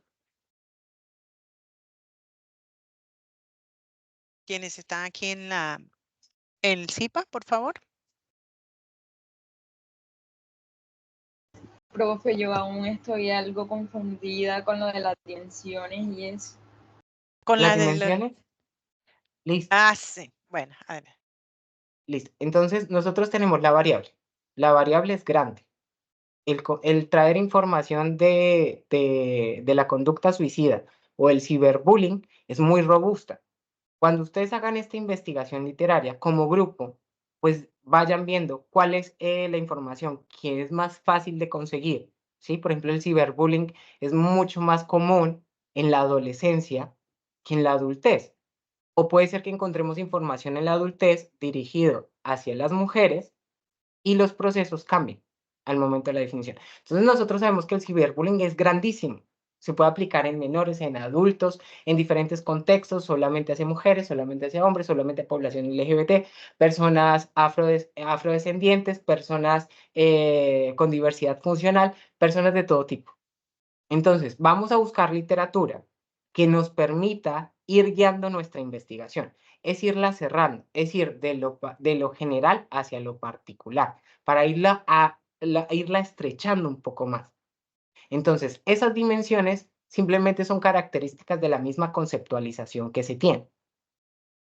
Entonces, nosotros conceptualizamos el ciberbullying en menores y cuando nosotros hacemos esa conceptualización, van apareciendo las dimensiones. Entonces, estas dimensiones son como, no, el ciberbullying se da en el espacio virtual. Entonces, en el entorno virtual sería una dimensión. El acoso, el ciberbullying, está caracterizado por ser un proceso que permite que un tercero acose a un segundo por medio de palabras soeces o haciéndolo sentir mal frente a unas características físicas o emocionales, etc., etc. Esa sería otra dimensión y finalmente la última dimensión sería espacio virtual, entonces toda la parte de acoso y puede ser género, porque entonces todo el proceso de género, se ha revisado en la literatura que las mujeres tienden a ser el mayor foco de ciberbullying dentro de las redes sociales. Entonces ahí sería otro. Entonces ya tenemos estas 3 dimensiones. Entonces las preguntas que vamos a construir, pues tienen que tener relación con el tema y con las dimensiones. ¿Con qué dimensión? Entonces, al momento de construirla, usted ha sido acosado dentro del ciberespacio, usted conoce cuáles son los temas los temas más relevantes en el ciberbullying, etc., etc., a partir de cómo vamos a construir esos reactivos. ¿Ya quedó un poco más claro?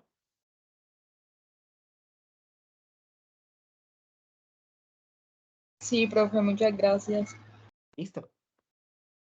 Entonces vamos rápido.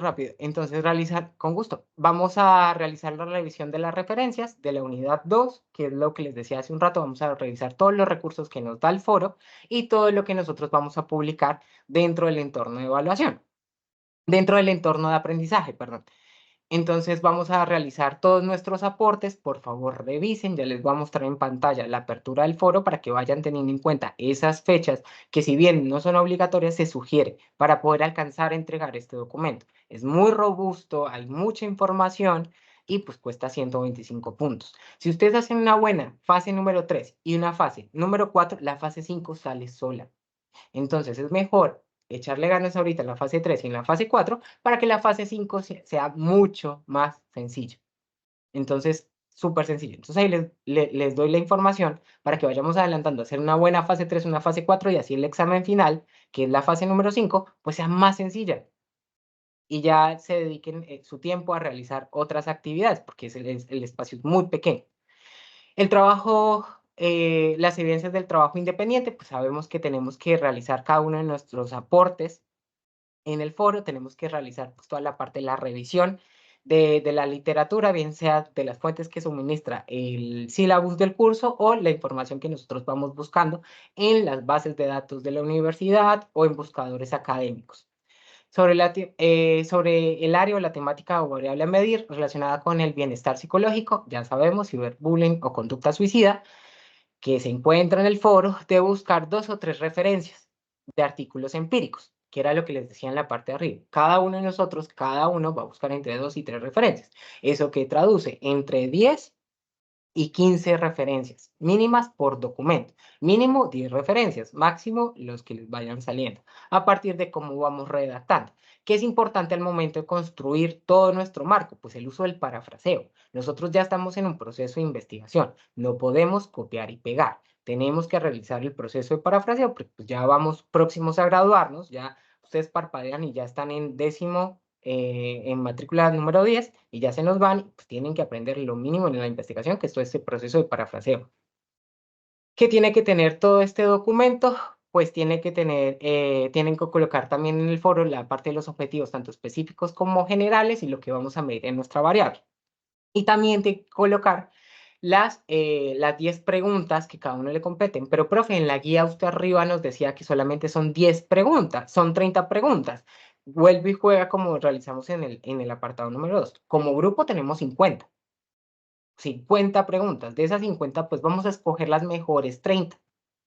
Entonces, ¿cuántas preguntas hace cada uno? 10. Hacen 10 preguntas? ¿Cuántas van en el documento? 30. ¿Vamos bien hasta el momento?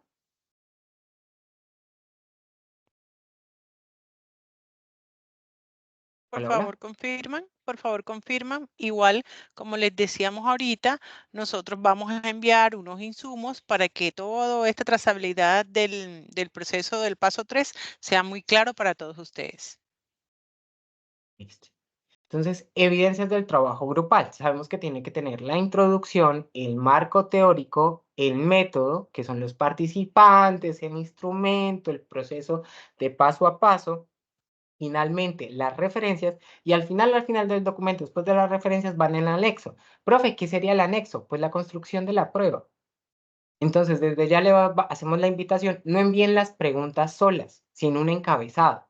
Es importante tener en cuenta que cuando usted le dan una pregunta, una hoja de respuestas, pues usted no la encuentra sola, vacía. A usted le piden los datos sociodemográficos, la edad, en algunos casos el estrato socioeconómico, y toda esta información pues también tiene que ir en el encabezado.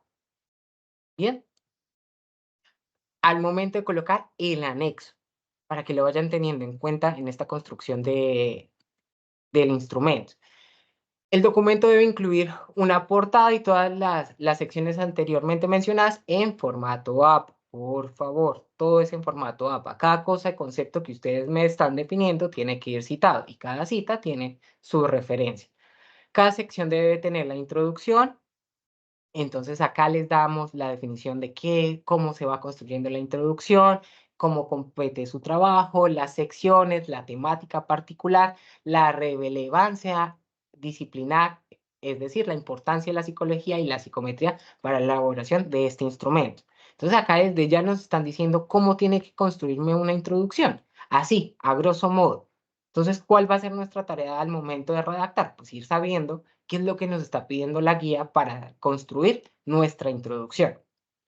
¿Qué pasa en el marco teórico? Entonces, síntesis de múltiples textos construidos sobre la temática particular, lo mismo, el cuerpo, el robusto, tenemos que tener toda la parte de antecedentes empíricos, toda la parte conceptual, toda la parte teórica, e irlo perfilando paso a paso.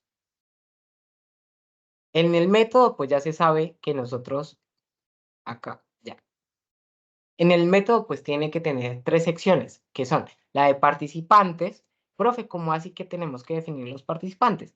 Ustedes como grupo van a decidir a quién va dirigida la prueba. ¿Por qué? Porque el instrumento es de ustedes lo están creando. Entonces tienen que decirme cuál va a ser nuestro rango de edad. Vuelve y juega. Yo sugiero un lapsus de 5 años, no mayor a eso. Sin embargo, si van a abarcar población mucho más amplia, pues intente que la literatura logre empatar con eso que ustedes me están definiendo. ¿Sí? Entonces, esos rangos de dónde los pueden sacar, a partir de lo que nosotros vamos leyendo. Entonces, tenemos que colocar la parte de la muestra, toda la parte de los datos sociodemográficos, como el sexo, la edad, el nivel educativo y demás.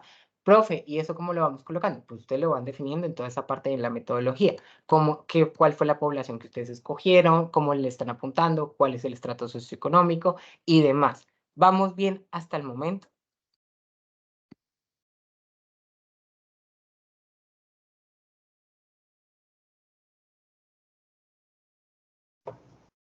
Sí, mi profe, va todo claro. Listo. ¿Qué pretende evaluar? ¿Cómo lo pretende evaluar? ¿De qué lo compone? El procedimiento, hacer una descripción detallada de todos los pasos posibles a realizar, es decir, desde la asignación de la temática y cómo contactar a la muestra. Profe, ¿cómo así que cómo contactamos a la muestra? Pues existen diferentes procesos. Si ustedes me leen la unidad 2, se me olvidó ahorita el número del capítulo, ahí claramente dice como si va a ser por bola de nieve, si va a ser por referido, si va a ser, hay diferentes formas de seleccionar a la muestra. Entonces, vamos a revisar si nosotros vamos a hacer por estilo bola de nieve, si vamos a hacer por el contacto de un contacto, que es yo llamo a una persona y esta me trae a otra persona, ahorita se me escapa el nombre, de la forma ramificada, que es el estilo del árbol, y así sucesivamente. Existen varias formas y técnicas para hacer captación de la muestra. Entonces, eso también tiene que ir ahí definido.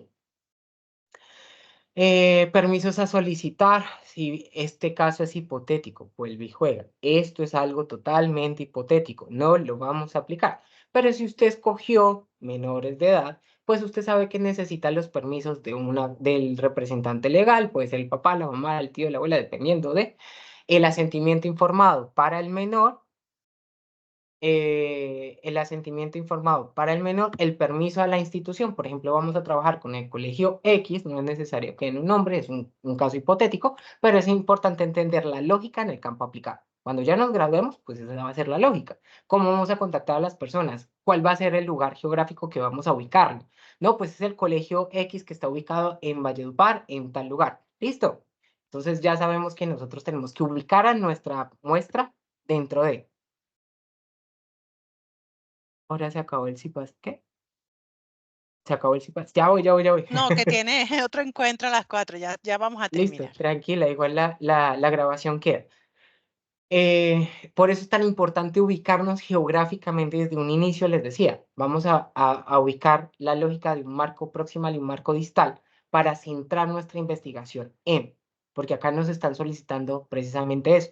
¿Qué permisos vamos a solicitar si nosotros en este caso hipotético? Si nosotros vamos a trabajar con menores, si vamos a trabajar con adulto mayor, ¿dónde los vamos a encontrar? Pues en un geriátrico. Listo, entonces en el geriátrico, ¿cómo vamos a hacer para contactarlo? Esa es la lógica que tenemos que ir manejando. Bien. Las instrucciones que se van a ir dando y demás. Entonces, ¿cuáles serían esas instrucciones que ustedes van a dar en la prueba? Recuerden que en los encabezados, ¿qué nos decían las pruebas? Entonces decían, apreciado estudiante, apreciado participante, recuerde que no hay preguntas correctas, incorrectas, solamente estamos midiendo X cosa, y nosotros vamos a hacer este proceso. La información que estamos suministrando es totalmente confidencial, siguiendo el artículo TAT de la ley 1090 del psicólogo. Bien, es el encabezado que usted me está diciendo, le está diciendo al participante que su información es totalmente confidencial, la que vamos a implementar, y que no se preocupe, que no existen preguntas correctas e incorrectas, solamente estamos midiendo un ejercicio netamente académico. Todo esto que estamos hablando es hipotético, pero hay que hacerlo porque es lo que se asemeja a la realidad. Las referencias, pues todas las referencias tienen que estar en listado, ustedes ya saben cómo funciona. Todo bajo normativa ZAPA, todo lo citado tiene que estar referenciado y todo lo referenciado tiene que estar citado. Luego nos dice los anexos, va una copia en blanco del instrumento y el cuestionario creado, ¿sí? Entonces nosotros sabemos que tenemos que crear este instrumento y también ahí va la clave de calificación. Una hoja de respuesta sola sin una clave de calificación, pues no es viable, ¿no? Entonces, recuerden que después de colocar en los anexos va todo el instrumento con su respectiva clave de calificación. Y nuevamente ahí se le repite en la guía, no es un proceso que tiene que ser aplicado. Recordemos que esto es a nivel individual en cuanto a todo el proceso de la construcción de la prueba, el paso a paso, estas recomendaciones. Luego tenemos los lineamientos generales para la elaboración de evidencias de aprendizaje y entrega. Entonces sabemos que todos los integrantes del grupo deben participar con sus respectivos aportes. Ya les muestro en el foro para que vean las fechas tentativas planificadas para que ustedes logren dar sus aportes.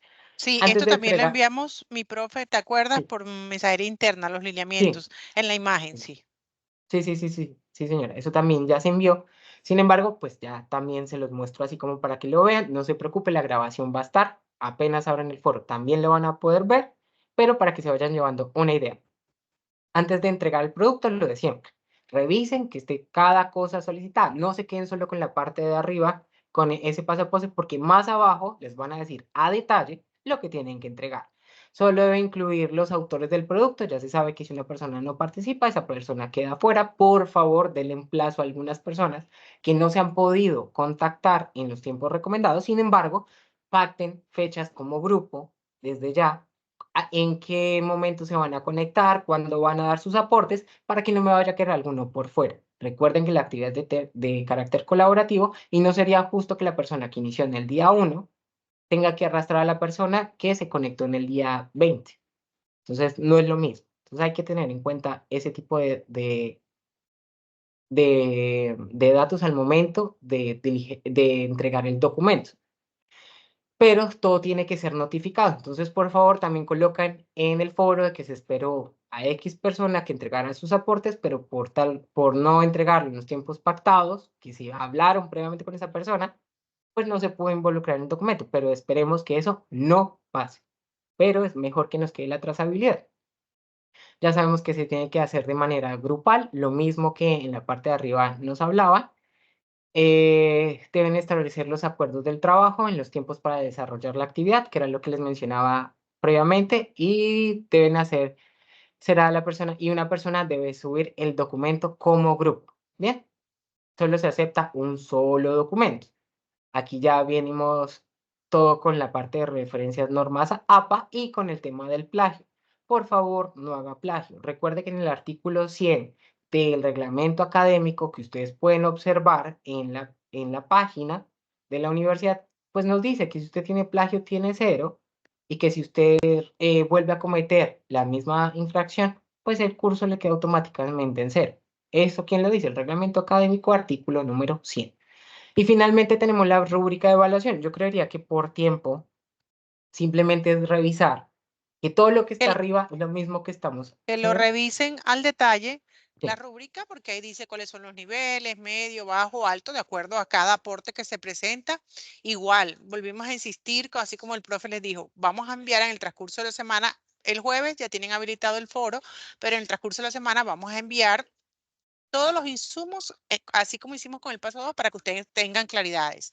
Vuelvo, repito, también tendrán su encuentro sincrónico con su docente asignado para seguir aclarando todas las dudas.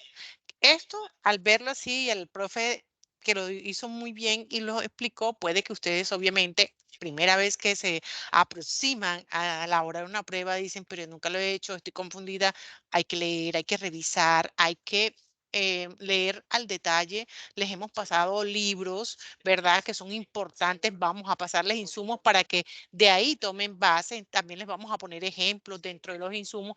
Entonces, es partir de revisar muy bien y de pronto no preguntar sin antes revisar. Si yo voy a hacer una pregunta, tiene que estar basada en lo que ya yo he revisado, ¿verdad? Que algo no me quede claro, pero no puedo preguntar si no he revisado nada y apenas voy a ser como estudiante dentro de un grupo o un aporte. Entonces, para que tengamos esas claridades, ¿de acuerdo? Gracias, mi profe. Gracias, mi profe Irma. Y finalmente acá simplemente les voy a mostrar, recuerden que esto ya lo vamos a poder ver a partir del jueves, como bien nos decía nuestra profe Irma, y es el foro. Y si se dan cuenta aquí, yo por ejemplo les subrayé a cada uno de ustedes cuándo tienen que realizar cada aporte. Realizar antes del 25 de marzo, realizar antes del 1 de abril, antes del 7 de abril, antes del 12 de abril, así sucesivamente con cada uno de los pasos. Y existen unas preguntas de unas semillas eh, semillas de investigación, donde nosotros tenemos que responderlas de igual forma en el foro. Entonces, si ustedes se dan cuenta, cuando leemos toda la parte del foro, este es el ejemplo del ciberbullying, el acto suicida es exactamente igual, solamente cambiamos la variable, pues ustedes logran ver cada una de las cosas que nos solicitan y precisamente acá en la nota también nos da una nota aclaratoria que no deben aplicar a ninguna persona esta prueba que estamos generando. Dudas, preguntas, inquietudes. Recuerden qué tipo de prueba es la que vamos a construir. ¿Qué tipo de preguntas? Yo creería que ya está, ya todo el tiempo que le hemos socializado. ¿Cuál es la prueba? ¿Qué tipo de prueba, perdón? Como pregunta el profe. O Y sea, la profe. ¿Cuál es, María de Fernanda? comunicación Ajá, es múltiple, selección múltiple, así es, Bueno, efectivamente. Muy bien. yo sé, yo Bueno, sé. Yo entiendo que he preguntado un montón, pero es para las personas que están viendo la grabación, pues logren también irse centrando un poco para si se les olvida. De igual forma, yo creo que hasta acá, mi profe. sí, así es. Damos pues cierre a las CIPAS del día de hoy de uso de pruebas psicométricas y explicación pues brevemente del paso número 3, sin antes aclarar que pues obviamente vamos a tener, vuelvo y repito, el jueves habilitado y vamos a mandar los insumos y con sus tutores, perdón que aquí esté en el CECAP, con sus tutores van a también poder tener un encuentro para que podamos seguir aclarando todo este proceso de desarrollo que como ustedes vieron ya el profe les presentó el foro. Tiene un paso a paso y unas fechas tentativas por las cuales ustedes deben regirse, pero que no sientan esto como algo que va a ser complicado porque no lo es.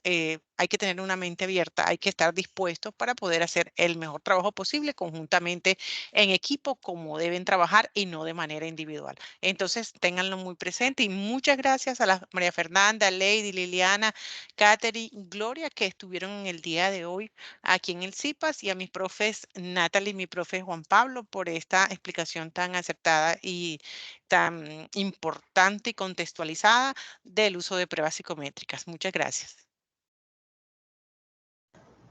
Excelente día. Con todo Chao. gusto. Hasta luego, Que feliz estén día muy para todos. bien. Bueno.